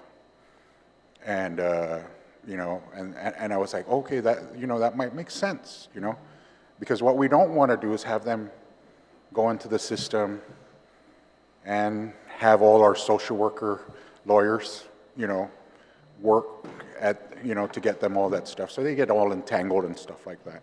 But that's something that I might want to revisit later. Maybe you all can, you know, if it do materializes, that I would get some answers from you on how we can best tackle this. And there's other things. You know, the whole entire mainland is on fire. We have a mass shooting every single day, sometimes twice a day, 3 times a day. And the one thing that I guess we are very fortunate is that we live in an island, and our culture is quite strong. And I'm very thankful you brought that up about the language and stuff. And so we actually really need to keep that up, because I think that's above all our saving grace, is that we're a community of Pacific Islanders, we're a tight-knit community, and although that we're facing, you know, this deep problem with meth, that we still have strong families. But I don't really have much of a question. Maybe it will come to my mind while I'm speaking. But I do respect you very much, Attorney Douglas. You know, you do have the people's trust. And just like us, they bestowed trust on me too. So I give everybody here, you know, maybe I have a question for you, madam. So I'm not a lawyer and I'm quite new to this.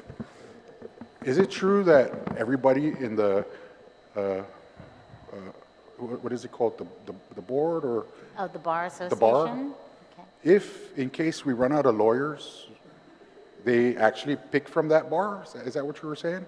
Yes, so when there is a conflict in a criminal proceeding, right, between a public defender, the alternate public defender, and then the court goes to what's called the private panel. Typically, there is about 5 people on that private panel. If they exhaust the members on that private panel, then they are forced to go to the private bar. The private bar, basically, that consists of maybe 60 of active members who are not government service. So that's the thing. It's a very difficult system when you've got, like, let's say, for example, 10 defendant cases. You've seen them, the high school riots, these kinds of things, right, where it requires quite a bit of attorneys. And then you end up with 8, 10 attorneys in the courtroom, and everyone is funded by the government, essentially, as an indigent defense, right? Because typically these are indigent defense cases. Rarely you have maybe 1 or 2 of those defendants who are funded by a retained counsel. So what has happened in the last 6 months, I say, is the court has reverted to assigning the private bar to cases, meaning attorneys who have been practicing law for 30 years plus and haven't touched a criminal case in 30 years plus are appointed to a case because their name is the next on the list. And when that happens, there's also delays in the criminal proceeding. And so this is what we mean by kind of the lack of confidence in the system when we start delaying criminal proceedings because we can't find an attorney to represent anyone, right? And then there are more problems because then the courts have to deal with different motions about whether or not there were delays that were justified or unjustified. So. Thank you, ma'am. Better days, though. What was the highest number of attorneys we had? About 5 years ago, we had 10% more attorneys. So I would say that we've had about a 50 attorney drop in the last 5 years, which is significant. It is the most significant drop of attorneys that I have seen, especially in my and it's all happened in my presidency. But the thing is, it's also because of the fact that if you look, sorry guys, if you look around the room, we're kind of not getting any younger, right? So we are aging out, we are dying, and there is not a replacement of systems going on, right? So this is also another factor which some of the attorneys have touched on, is that we also need to actively recruit for our local attorneys. But we have the same problems. We have really young talent. We have students graduating from Harvard, from Yale, from Stanford. But when they call Guam and we tell them that their starting pay is going to be under 100,000, they laugh at us and they say, how can I possibly, you can't convince me to come back to Guam because I've got this huge student loan. So this is a massive challenge that we're having here on our island, but it's across the board, right? Because of the fact that we seem to be losing professionals in every profession. This is not unique to just the legal profession. And, you know, I just want to add, right, the Guam Bar Association, I mean, it's an incredible group, right? Because they're taking cases at greatly reduced rates that, you know, like if you're a doctor, you can't order a doctor to help a patient for nothing, right? And so they're taking these at incredibly reduced rates, and fortunately the court increased the rate recently. Hopefully it'll be made permanent. But some of these cases that they get, they could spend, you know, they're capped at 25,000, but if you go to trial, you're going to spend 300 hours on a good homicide trial, and they're only compensated for $25,000 worth of hours. So really, my hats off really go to the attorneys and members of the Guam Bar who take these on. And so, you know, and it really demonstrates the shortage of attorneys willing to do criminal defense work. And it's really unfortunate because we're hearing that it's forcing some of our senior attorneys who do some small civil matters like probates and stuff to decide to retire from the bar so that they do not pick up criminal cases. And that's really, we don't want to force our, you know, Manumco attorneys to retire unless they're ready, right? But, you know, who wants to pick up a first-degree CSC rape, right, where your client's facing life without parole? So some of them are actually retiring now, and it's really unfortunate. Thank you. You know, everything I've been dreaming up pretty much comes true. Maybe we should dream up a law school here on Guam. Is that something that's possible? The ProTech program needs to be reinstated. I was on a ProTech program. I was one of the last people, as Mike had indicated. And, you know, it's bad because 30 years of practice now, and we don't have a new group of attorneys coming in to replace us. That's what the bar president is seeing. There's really a loss of attorneys right now. And the rates out there for a simple divorce are going to go up. Economics is going to start hitting the Guam bar on the price for an attorney. Thank you. Sir, you know, I'm willing to work with anybody who would bring that kind of information to me so we could try to work at it. Yeah, if you could provide that information to me. Yes, sir. Many years ago, the University of Guam continuing education program experimented with trying to set up a law school and actually taught classes like a law school. So Judge Abati, Manessa Lujan, Attorney General at the time also, they taught legal research and writing, contract law, things like that, like they would in law school, all in an effort to see if if they can set up a law school, a regional law school, not just for Guam, but obviously for the area. It didn't take off, but that was one of the that was an impetus for me to say, hey, I'm going to try law school. So, but there was a time when that thought was there at UOG. Thank you, sir. I almost took offense to Mr. Lahi's statement about getting old, but I realized every time I look in the mirror, she's right. At the time, President Underwood had explored it, and he said it was going to cost $30 million to start a law school. At that time, we don't know what it's going to be today. So just adding that. 30 million? But what we should do is partner with maybe the Hawaii equivalent Richardson, and that would help us on Guam, because Hawaii has a law school. Yeah. Funny thing you said that and social work. My daughter is graduating this May with a social master's in social work. So if they can have a program like that, I don't think why we can't think up something for lawyers too. You know, that's a great thing. It's certainly something that we can actually work on, right? So either Mr. Attorney Phillips, Your mother was my teacher, third grade. She was actually very proud of you. You know that? She mentioned you when I was third grade. Did you graduate law school in 1983? What grade was I when she was? Because I think after fourth grade, my grade started to go down. 1983. Your mom was my teacher. Oh yeah. Did you graduate law school around that time? No. I was at UH at that time. I okay. just transferred from the University of Guam to UH. Yeah. I did want to mention though that it was about that time in the mid '80s that there was also an idea that was worked on regarding a local law school, kind of in the same.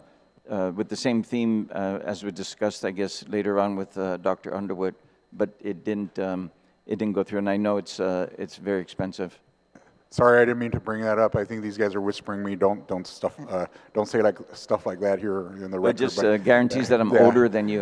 Yeah, I didn't want to give your age away, but you attorneys do need to smile more. I understand the heavy weight of your work. I truly do.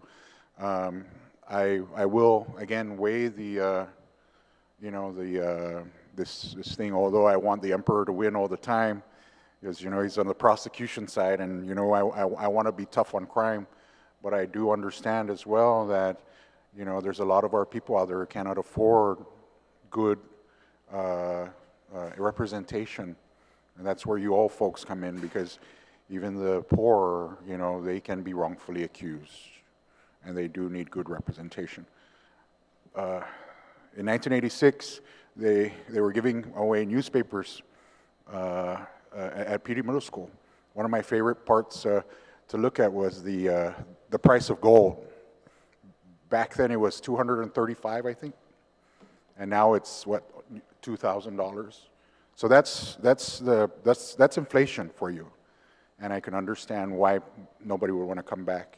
Inflation does hurt us a lot. So certainly we do need to figure out somehow to increase more participation or find more lawyers, and how we can build them, and how we can build a school here so that they don't have to fly off, and because I think it costs a lot less to get a degree here at the university. So that's something I'm going to really work on with my colleagues. But thank you for your testimony. I don't have any questions. Thank you. Thank you. Senator Perez, do you have any questions for the panel? Thank you, Mr. Chair. And thank you to those that are here today, taking time away from your work. Hopefully we won't keep you here for much longer. So I just have a question for you, Mr. Chair. Was Department of Administration invited to come to this today? And are they going to present a testimony on this? As far as, I would hope so. But everybody was pretty much invited. It's just a matter of only the lawyers are available today. Yeah. Okay. So I understand. Parity is important, right? I think nobody can argue against that here, and I understand the source of the reason for this bill, because we passed the budget law that increased pay for one section of employees in the government, and not extending that to other parts. Other employees, namely attorneys. And so I know the Judicial Council has the authority to implement the pay plan, and as you know, GovGuam has been updating their pay plans. It's been, I believe, since 2014, is that correct? When the last pay plan was upgraded for attorneys? Okay, so has there been talks with the Judicial Council? Are you aware if there's any talks with the Judicial Council in regards to addressing the parity through the pay plan, or addressing the not keeping up to date with pay for attorneys? Our board actually has the authority to develop our own pay plan, but if we change the pay plan, it'll affect all the attorneys in our office, not just the ones doing criminal defense. So we wanted to mirror the amendment that the legislature passed last budget year. For example, at the AG's office, the 15% differentials limited exclusively to prosecutors, and the intent was for adult prosecution. So I don't know if the Attorney General can extend it to like family attorneys or anybody else who's not doing criminal prosecution. So, so we're just trying to mirror that. An adjustment to our pay scale, something that our board can consider, but it would affect our attorneys office-wide. Senator Perez, just a note also.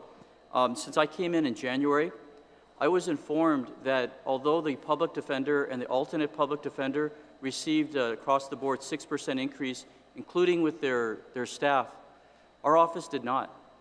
So there is a extreme pay disparity that's going on among the maybe 150 employees at the AG's office that did not receive the same 6% bump or pay that was authorized to the public defender and the alternate public defender. And I would feel remorse as the manager of my office not to raise their plight right now, because we are losing basic staffers to the public defender's office because of a 6% equivalent that they're getting. And this is for the staff, the non-attorney staff. And I would also note the 22% that was just increased across the board. Public defender received an appropriation for that. The AG's office did not. So our people, as of April 1st, are coming to my office at the AG's office and asking, why didn't we get our 22% like public defender's office did? So I feel that there's a disparity more than just the attorneys that are going on right now. But I would like to submit that for the record, because this is a pay regarding law firms on Guam. Thank you. Thank you. And I guess a follow-up question. So Yeah, in the budget law. Can I just add that that 6% increase that was approved by the legislature actually had a public hearing, whereas the AG's 6% was an amendment that did not actually have a public hearing when it was added to the budget bill. But ours had a full public hearing. And as far as the 22%, there was a public hearing, and we did testify to advocate for our general pay plan employees. Okay. Yeah, it seems like a mess as far as parity goes. And I think this is one of the difficulties, right? You know, the rub is the funding. Do we have enough money to implement parity? And then how do we go about it? Especially with all these disparities, I think when we had the discussion regarding the general pay plan, I think even though the raise was there, we passed the raise, there's still so many disparities within the line agencies that need to be addressed.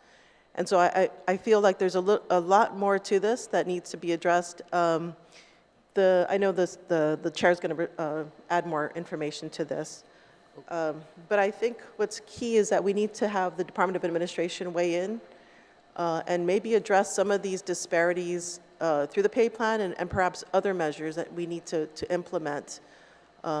So I know that's something, it's not going to happen readily, I think, right away, but I think that's something that we need to look at.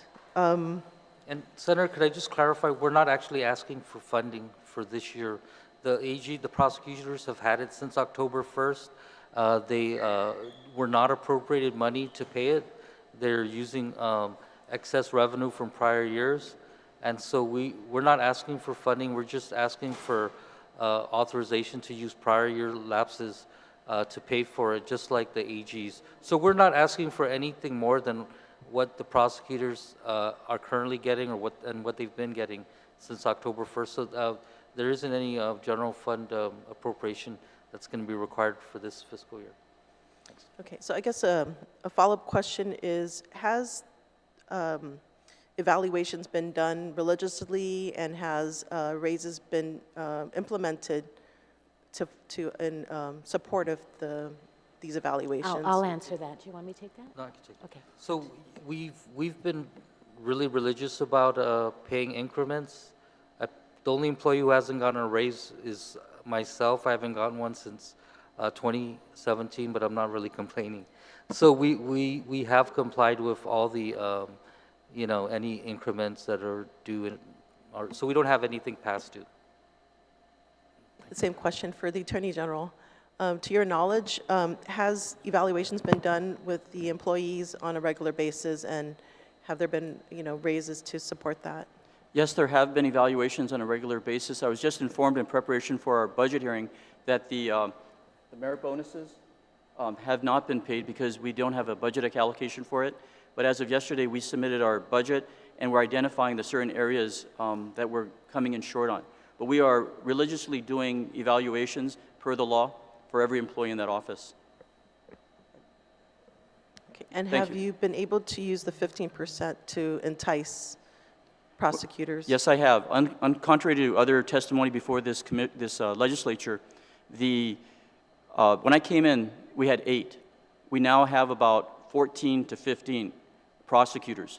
Our ultimate number is 21, but we have pulled from other areas of the office in order to shore up the most important division in the office, which is prosecution. So it is bringing people over, and those that have left have essentially been new AG, new administration, new legal path.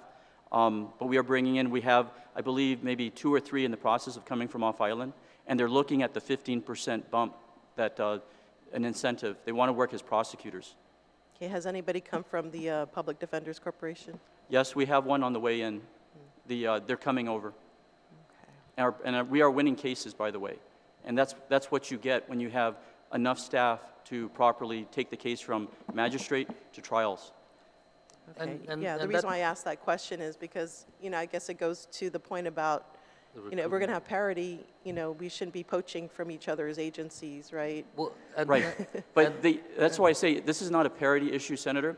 This is a pay incentive to protect, in my opinion, the most important part of the justice system, which is those that charge the cases, those that take the case from the police officers right into the courts. You need the prosecutor. Also, I would use this example that was brought up earlier. They're trying to say that a prosecutor is the same as a defense attorney. They are not. It's like saying this problem that we've had in our law enforcement community, that corrections officers are the same as Guam Police Department officers. They're not. Prosecutors put their lives on the line. That's a hazardous pay type situation. They are the ones that are in the code are recognized as peace officers. Defense attorneys, obviously, the client would not want to kill the person or hurt the person that is defending them. When the prosecutor is there to take away their life, liberty, and property, that creates the animosity. Why a prosecutor? Just being a prosecutor, we are authorized to carry firearms. We are in the code, authorized as law enforcement officers as well as peace officers. So I would take a respectful disagreement with my colleagues trying to characterize us as the same. Thank you. All right, thank you. And I just want to address the point regarding recruitment and retention, and that just highlights the point that we need the same recruitment and retention specialty pay that the prosecutors are getting. In fact, I've had to actually, fortunately, one of our attorneys has not left us to go teach because she could make more money as a teacher. Jamie Spivey, his first chief prosecutor, I told him to go apply the AGs because they can pay you. You'd have to take a 15% pay cut to work for me. And so he went over there.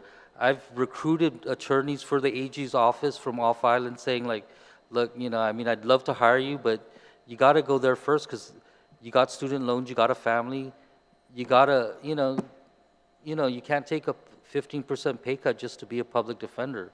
But our attorneys have been loyal and they've been patient because they know that this injustice will be handled. And we're hoping that if the legislature approves this bill, then we will not have a flood of attorneys leaving us because, at some point, our caseloads will get so large that we will have to stop accepting cases like in other jurisdictions. We basically take twice as many cases as other jurisdictions have per attorney. There are public defender offices in Arizona where once you get 35 active cases, they stop taking cases. There's an attorney here who only has 35 active cases. I probably have at least 100 prejudgment cases myself. And so, all these people in Arizona, they're making way more than you can make here. So we cannot afford to let this go by and allow our attorneys to be poached, both by the AG's office and by, the mainland, which is really looking quite appealing right now. But yeah, so the public defenders definitely need retention and recruitment just as much as prosecution does. Yeah, go ahead, Attorney General. Senator, I just wanted to make a clarification. My first chief prosecutor was not Mr. Spivey, as well as, for the record, they made a comment about it. Mr. Botha, he is not on contract for $160,000. He's not even on contract. So I just would like to clear the record for those issues of fact. Thank you. Thank you. And so I guess maybe another question is, do any of you know, I guess, a model that we can follow? Because, you know, I'm sure there's other jurisdictions that have a shortage of lawyers. If there's a model out there where, I guess, there is a maybe a memorandum of agreement between the public defender and the attorney general as far as ensuring that their staffing Guam was the model. has an equilibrium. Guam was the model. Guam was the model. Before October 1, 2022, Guam was the model. We had pay parity, and we've had pay parity since day one. That 15% specialty pay given to prosecutors only would be the equivalent of saying, like, hey, Republicans, you guys, the Democrats are only going to get 15% specialty pay. You guys, we're not going to give that to you. I mean, that's exactly what happened. And so we're just asking the legislature to correct that imbalance. All right. Well, thank you for your responses, and I look forward to additional testimony from the Department of Administration in regard to this, as well as the Judicial Council, because they are, you know, authorized to implement the pay plan and perhaps upgrade it. It's been since 2014, so that should be interesting for the upcoming budget hearings. All right. Thank you, Mr. Chair. Thank you, Senator Perez. I'm trying to see how I'm going to start this out before I ask Senator Quinata, the author of the bill, to speak and then close. Number one, if there's a bill that comes out that deals with pay, if you don't reach out to me, don't complain. Don't complain. Because why? It's all over the news. It's all over the news. When the general pay plan came out, I sat in my office, my staff looked at me and goes, we got a request to be added, then add them on. Started at 16, became 23. Don't complain. Wipe your tears and move on. Figure out how you can do it. I don't say that against the Attorney General's office, but I say that for all agencies. I'm the appropriation chair. When anyone asks for funding, I try to figure out how we can fix it or work it. The budget is coming up, folks. Figure it out.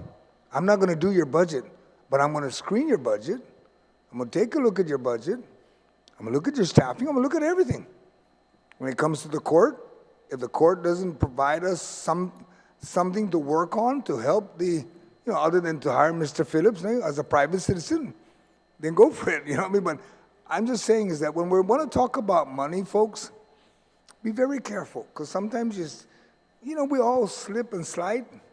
Don't step on yourself and forget that you're biting the hands that's going to feed you. Okay? I'm like what I think one attorney said, starting to be a social worker. That's what us senators are. We're elected social workers. You're hired social workers with an attorney degree. When you think about it, we all work the same side of the street. And then when we talk about, I know the Attorney General is fighting for the prosecutors. I'm not going to argue with that. I'm a former police officer. I'm a former tax investigator. If you're wrong, you're wrong. But at the same time, you're innocent until proven guilty. So we need to get somebody on the other side also is equipped with the same equipment to battle and see, whoever wins, wins. If you prove your case, have a nice day. If you don't prove your case, lick your wounds and move on. There's other cases to work on. Every one of you mentioned you got 160. Attorney General's office probably have just as many. Because every time a police officer arrests somebody, that's a case on your shoulder and a case on their shoulder. Both of you are carrying the same weight. Unfortunately, you don't have the same pay. That's why this bill was introduced. I wish I was informed of this bill when we were doing the budget last year, it would have been inserted. I know that Mr. Artori brought up, there was no public hearing. If it's important enough for you, you bring it up to the senators so we can put it in the budget, so we can address your concerns. Because I know for a fact that the public defender and the alternative has to be included in the general pay plan. It got in. Why? It got to my office. My staff knew about it. In every office, I covered, I think, 6 different offices, agencies that weren't covered, and we took care of them. If there's an issue at the Attorney General's office, submit the document, the letter, and let's figure out how we take care of your people. No doubt. No one should be left behind on the general pay plan. But we need to figure this out once I get the letter. And I've been very transparent and open to everyone. On the issue of this bill, we're going to have the author finish up, ask any questions if he wants, close on this bill, and then we'll wrap this one up. We'll give a few more days to get testimony, and we're going to close this bill and send it forward. Okay, so I think I've been very transparent and fair with everyone. And I like Mr. Mike Phillips because he's not only an attorney, but he's also the administrator for Mount Carmel. I don't know how he does that, but may God bless him. And for every one of you, you guys do a lot. There's no doubt about it. I don't know about the bar group, but you know, they're losing people, but that's okay. On the issue of schools, on the ProTech, I would actually support if somebody give me a write-up, and let's figure out how we can do this. How we can recruit our high school seniors that are smart, or the ones that are going to University of Guam, and pay for their education, but with an agreement that you got to come back, and you got to work for 5 or 10 years, whatever number of years, as an attorney. Maybe that'd be another way of recruiting. The military does a great job in recruiting. Their marketing ability is great. I'm retired 26 years in the Army, okay? So anybody who's got under 20, you ain't done yet. You got to complete your tour, okay? I'm not complaining about Mr. Santos. I understand that. Yes, ma'am. Yeah, you want an alibi? Senator Sabina, Senator Perez has one question. Okay, Thank you. I just want to follow up the information by Attorney General. So there wasn't any 6% increase within the Attorney General's office, is that correct? That is correct. And what happened, I understand, is if the Senator San Augustine is correct, the former AG didn't do something because when I came in there, I was told that our staff was getting 6% less than the public defender and the alternate public defender, the non-attorney staff. So that is part of our budget submission that we've now made with this legislature. And the 22%, that's just something that we need to resolve. So I'm working with Senator San Augustine's office. Okay, so basically the way to create parity, let's say, first of all, just to kind of give you a little background. So the legislature, many years ago, made the decision that we should not be the ones meddling with pay raises because it could open us up to lawsuits, right? And so in the wisdom of the previous legislatures, they deferred to the Hayes study. Hayes study, right. Right. And so what we did in the last budget bill is we kind of went backwards, right? We started meddling with pay raises, and we're here today. And I think it's important that, I feel that we need to reinforce more of an objective look at pay raises so we're not liable to any kind of lawsuits. So I just want to express caution here because we are moving backwards in where the legislature is now inserting itself in pay raises rather than Senator. deferring it to independent study. Thank you very much. And that's why I'm reacting to, as an administrator of my office, there was a 6% statement. It was an unfunded mandate, as well as the 22%. We had nothing to do with asking for the pay raises. And this AG had nothing to do with asking for the 15%. That was the last AG and the last legislature. Thank you. I do understand the Hayes study has always been the standard. Yeah, for the so government. I mean, to kind of fix this problem, I probably would recommend more just dialing back on what we did last budget, perhaps. Maybe we should have a roundtable, I think, to discuss how we're going to attain parity, because I can imagine if we try to fix it with this step, it's probably going to lead to another step, and we're pretty soon out of control. So I feel that we really need to bring it back to the Department of Administration to figure this out before we take any further action, but I do believe we need to achieve parity. So thank you, Mr. Chair. Thank you, Senator Perez. Senator Quinata, if you ask any question, and if not, close, and then we'll close this here. No questions. I just wanted to thank you guys for coming out here to, pledge support or not support. I'm really sure you guys have other things to attend to, and you guys all have very, very busy schedules, most especially the indigent people. Thank you for having the Attorney General here. Thank you for having the Bar Association, Public Defender, and also the former Attorney General, also private counsel, Mr. Phillips. The famous child of the room, thank you for being here and supporting your mom, I'm sure. She's a headliner, as well as Mr. Phillips. Yeah. And Mr. Rapadas, you guys are all headliners. Mr. Santos, he's a radio liner. So, you know, I just wanted to point out, Senator Perez, the Judicial Council only pays in the judiciary of Guam. That's the only authority they have, not any outside attorneys. So, and also I wanted to thank Mr. Ariola for showing up. So definitely there's a need for this pay adjustment. And I just want to make sure that you guys' voices are heard, because you guys protect the voices of those who sometimes aren't heard. And everyone is innocent till proven guilty. And that's the whole point of having Miranda rights. That's the whole point of being under the United States of America, is for us to have just laws. We cannot just put everyone into the Republican side if we don't like them, and put them on the Democrat side if we don't like them, right? We are social workers. It is our goal and our job to ensure that everyone's lives and rights are protected, simply for having the Miranda rights. So I was just telling the Senator San Agustin Lanier, you used to be an officer.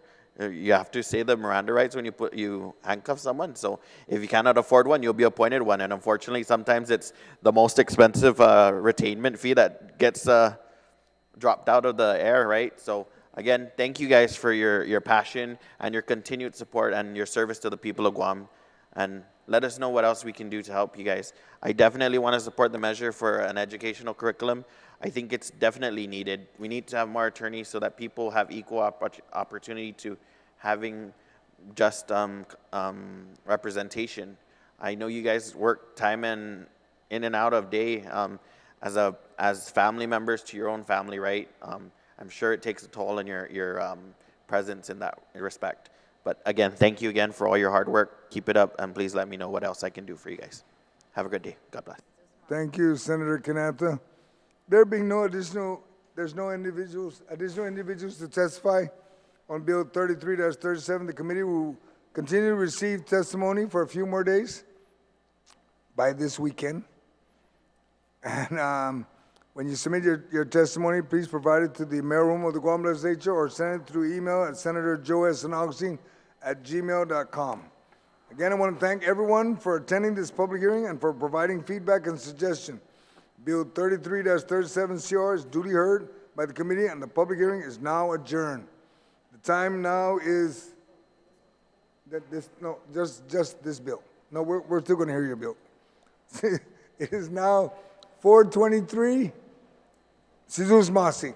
We will take a short recess, and we will come back and hear Bill 60-37. Thank you.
And good afternoon. The Committee on General Government Operations and Appropriations is now returned from recess, short recess.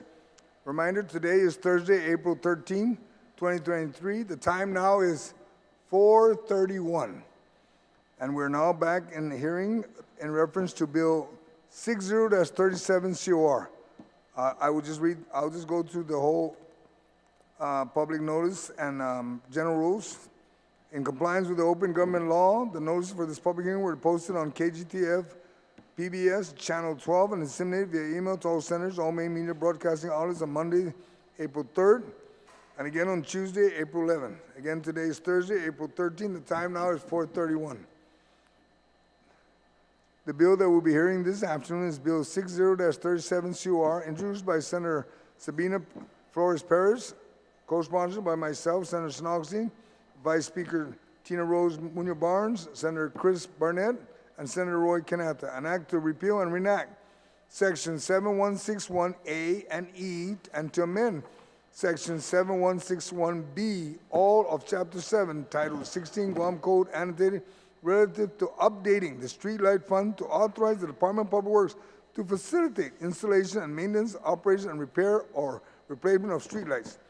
Fiscal note for Bill 60-37 CR was requested on March 1st, 2023. It was received and disseminated to all senators via email by the Committee on Rules on March 31st, 2023.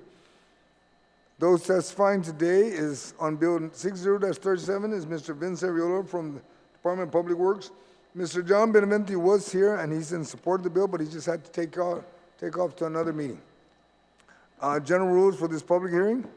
Written testimony shall be submitted to the committee. Please provide my legislative staff with your written testimony for photocopying. Testimony may be read, and lengthy testimony should be summarized to about 5 minutes. But if you need additional time, Mr. Ariola, we will provide you additional time. Those testifying will be allowed to present oral testimony. Once you're done, please remain in the room for questions or for additional testimony as may be desired by the members of the committee. Questions and testimony shall be confined to the substance or nature of the agenda. Personal inference as to character or the motive of any senator or any individual testifying is not permitted. Any violation of the general rule of conduct will result in removal from the public hearing room. Proper form and decorum shall be practiced by all present in the public hearing room for these proceedings. Individuals who fail to maintain proper form and decorum will be restricted from providing oral testimony and will be escorted and removed from the room. When you speak, please make sure that the microphone is on and that you're speaking to the microphone. Please state your name and your title for the record. I'd like to acknowledge my colleagues. I have the author of the bill 60-37, Senator Sabina Perez, and we did have earlier Senator Roy Quinata, and I believe he's returning. I would ask now the author of the bill to please give her opening statement. Thank you, ma'am. Mr. Chair, for this opportunity and for scheduling a hearing on this bill. So Bill 60-37 aims to improve the installation and maintenance of streetlights to promote highway and public safety by ensuring the funds collected through registration fees are dedicated for its intended purpose.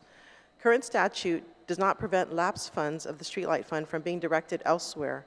Information obtained by FOIA demonstrates funds lapsed for amounts ranging from approximately $120,000 to $740,000 for 4 of the 5 years snapshot from 2017 to 2021. However, consistent utilization of the Streetlight Fund is essential to fill the need for streetlights throughout Guam's roadways. Bill 60-37 would streamline the process by authorizing the Department of Public Works as a lead agency in directing installation and maintenance of streetlights in consultation of the Guam Power Authority and the Guam Police Department. The current process entails residents to contact GPA or the mayors, who then contacts GPA, who then seeks reimbursement from DOA. As a lead agency, DPW would be able to develop a proactive and comprehensive approach to lighting our roadways using the specifications provided by Guam Power Authority and input from the Guam Police Department for crime prevention and public safety initiatives. Information obtained through an RFI of Guam Power Authority corroborates that DPW controls the placement of streetlights along our roadways throughout the island.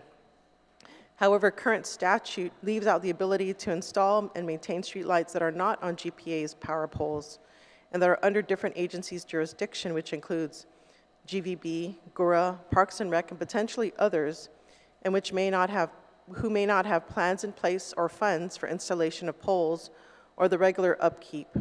The result has been the visible lack of consistent lighting along our roadways, which impacts safety. The 2022 Guam Safety Plan noted that most crashes occur where there are poor lighting conditions. Bill 60-37 aims to close this gap, which helps promote safety on Guam's roadways. Bill 60-37 also would ensure greater accountability of public funds by converting it to a non-lapsing revolving fund in which funds are to be kept in a separate account and not commingled with the general fund to ensure that the portion of the annual registration fees collected are being used for its intended purpose. Bill 60-37 would require that monies collected must be deposited within 20 days following the end of the month, and quarterly collection reports are submitted by the Director of Department of Revenue and Taxation to Ilas Laturan Guahan. Additionally, quarterly collection and expenditure reports are to be submitted by the Director of the Public Works to Ilas Laturan Guahan as well. I would like to thank my co-sponsor, Senator San Agustin, Vice Speaker Tina Rose Muña Barnes, Senators Chris Barnett and Senator Roy Quinata, and for the constituent who initially brought this important matter to light. Suzuis Masi, Mr. Chair. Thank you, Madam Senator Perez. I'd ask now, Mr. Arreola, if you can just identify yourself and then go ahead and give your testimony on the bill.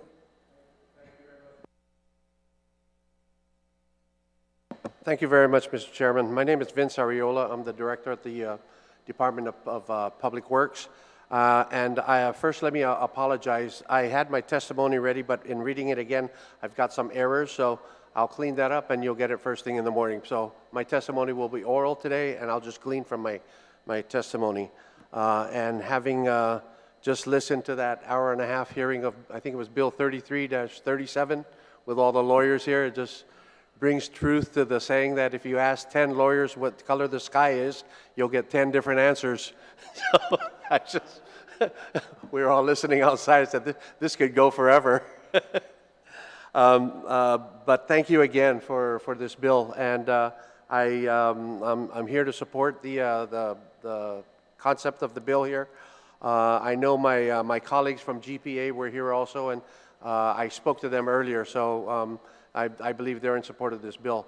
But I think in totality, I think, you know, the essence of this bill is the legislature appropriates money, the money's there, let's get out there and spend the money and put the street lights out there as fast as we can and as economically as we can.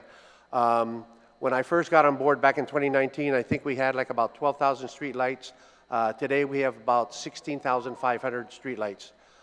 We had a little bit of a lull during COVID. For about a year and a half, we were not doing any street lights, and I think I even mentioned that at some of my budget hearings. And at the same time, though, I believe GPA was also doing a change out of their lights from the incandescents or halogens to LED. As I understand, they've completed that change out 100%. We have been seeing some savings, substantial savings, in terms of our billings from GPA, to the tune where we've put up, along with GPA, added an additional 2,000 streetlights because of the savings. Now it's kind of like we have to watch it carefully almost every month. You know, also depending on the LEAC. And I was just talking to Senator Perez. The LEAC, I don't understand totally. That's not my lane. I'm in public works. You know, I'll let John Benavente and companies explain that. But you know, we've been able to achieve some substantial savings where we've been able to put additional street lights out in the streets.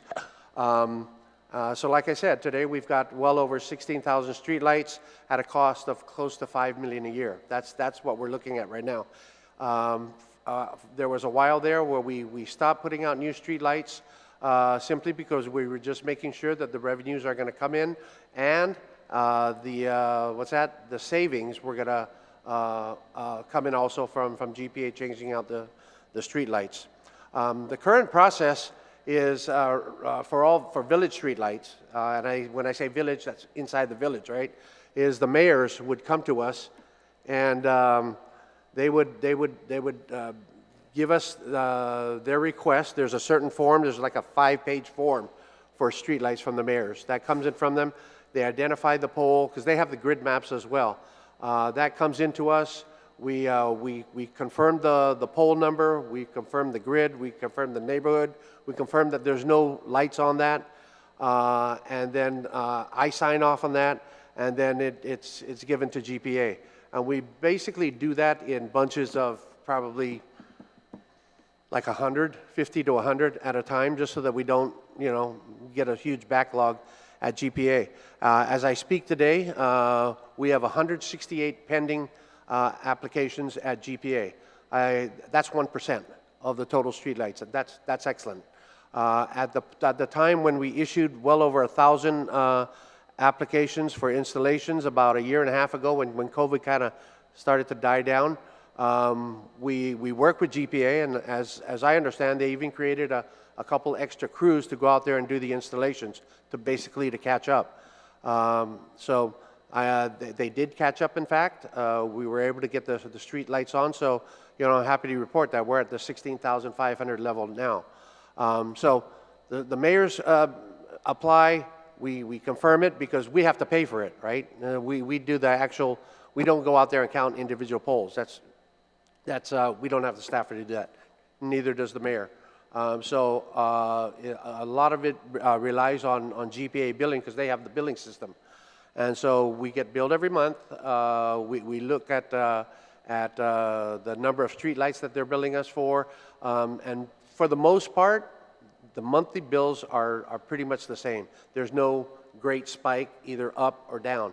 There's been a gradual decline because of the LEDs. And so the power usage has been declining. That's good. And so once we get that, the street lights are put on by GPA. Now on the major routes, you probably noticed that we've been doing Route 4. We just finished Route 4, the major striping there. We're on Route 8 doing the major striping and marking there. Once those things are done, in order to enhance the striping and marking, we will request from GPA. We'll do our own site visits along the main routes and take a look and see what the street light count is on those major routes. So we'll be doing Route 4 real shortly, Route 8, and then the next one for striping and marking is going to be Route 1 from Anigua here all the way to Navy Base. That's a long stretch. And so we're doing the striping and marking along with the street lights. I understand that there are some areas that GPA doesn't control, or they don't have, their poles in some certain areas. I can't control that. But if the mayors do come up with a request to put certain street lights in certain areas, poles are needed, those come in at additional costs. If the pole is there, it's existing, there's no street light, the wires are there, there's no additional wires and or transformers needed, there's a installation cost, and then that gets billed as well, and then there's a monthly. So we believe the process is smooth. I think when I'm looking at this, I think the intent is you want DPW to have sole control over the street light fund, correct? And from there, the other good part is that the fund continues, doesn't lapse, and there's a continuous appropriation, which I'm very grateful for. There's always a need for streetlights, and I think as long as we continue to change them out into LEDs and we garner additional savings from GPA plus additional appropriations from the legislature, I think we're going to be sitting pretty with the island getting lit up by streetlights. I think that's about all I have. That I talked about GPA and everything. That's pretty much all I have. But we are like I mentioned earlier. We do work with the mayors. We do work with GPA. There's been some occasions where I've gotten a call from the chief of police, just to look at certain areas, and so we've worked it with the mayors to put certain street lights up in certain dark areas, in certain villages, high traffic accident areas. So we're aware of those areas. So it's really just a matter of working with the mayors, GPD, and the people in general. Thank you very much, Senator. Senator Perez, do you have any questions, or you would like to save to the end and then you do the questions and closing, or you can ask now? Okay, go ahead. Thank you, Mr. Chair, and I greatly appreciate your coming here today, Director Arreola. I know you're super busy with all the projects going on. So yeah, I appreciate your support of the bill, and I just want to also emphasize that when we took a deep dive in streetlights, and we found that it's a little bit more complicated than what meets the eye, because there are areas that have, for instance, like the airport, GVB, Parks and Rec, they have jurisdiction of certain areas, and which may lack poles, right, streetlight poles. And so, yeah, part of the intent was not only to ensure the funding was stabilized or non-lapsing. The other thing was to provide more of a proactive approach in ensuring that the lighting is consistent throughout, and perhaps reaching out to these agencies that have jurisdiction to maybe work with them to ensure that the poles are there, whether they fund it or funding comes from the Streetlight Fund. So things like GURA, for instance, I know they can rely on additional funding to support this effort. GVB is another one, the airport. So all of these agencies could have additional funding to support this effort to ensure that there's consistent lighting at night. Because, I think, as you become more aware of this, as you drive down our roadways, you'll see there's a lot of dark areas. And, one wonders whether it's, who has jurisdiction over those areas. And I think it's just I just want to reinforce that point. As I mentioned, in terms of the routed roads, Route 1, Route 8, Route 10, 16, 4, we handle those with the streetlights. And so, it's kind of like a two-pronged approach, like I mentioned earlier. We'll do the striping and the marking first, and then the streetlights will come up. And so you should be seeing that shortly. Today, as I speak, there's plenty of funding for that. So, funding, I think we all know funding is not an issue for a lot of issues. So we will address that, though. There is one thing, though, that we've been working with, and a lot of these are like older subdivisions. I'm trying to think of one. I think up at Ipapa Estates. I think that's a private subdivision when it first started, and that they had their own power poles or light poles. Today, as we speak, those I believe the lights are off because the power poles have corroded. They've rotted, and they're not safe. So we have not put any lights on those. So we have to address that in terms of putting new poles. If we put a GPA power pole nowadays, that's just outrageously expensive. So we've got to work to do with something especially for those smaller subdivisions, because really all it is just one light. So we've got to work with that with GPA. We'll see. Great. Thank you so much. Thank you, Senator. Thank you, Mr. Chair. Thank you, Senator Perez. Senator Quinata, do you have any questions for Mr. Arreola? No questions. Keep up the good work. Yeah, thank you very much, Mr. Chairman. Vince, I got a simple question. You mentioned private community. If they're private and they put up their own pole, they can replace their own pole. The only question I ask that question is because you're looking at putting a government light.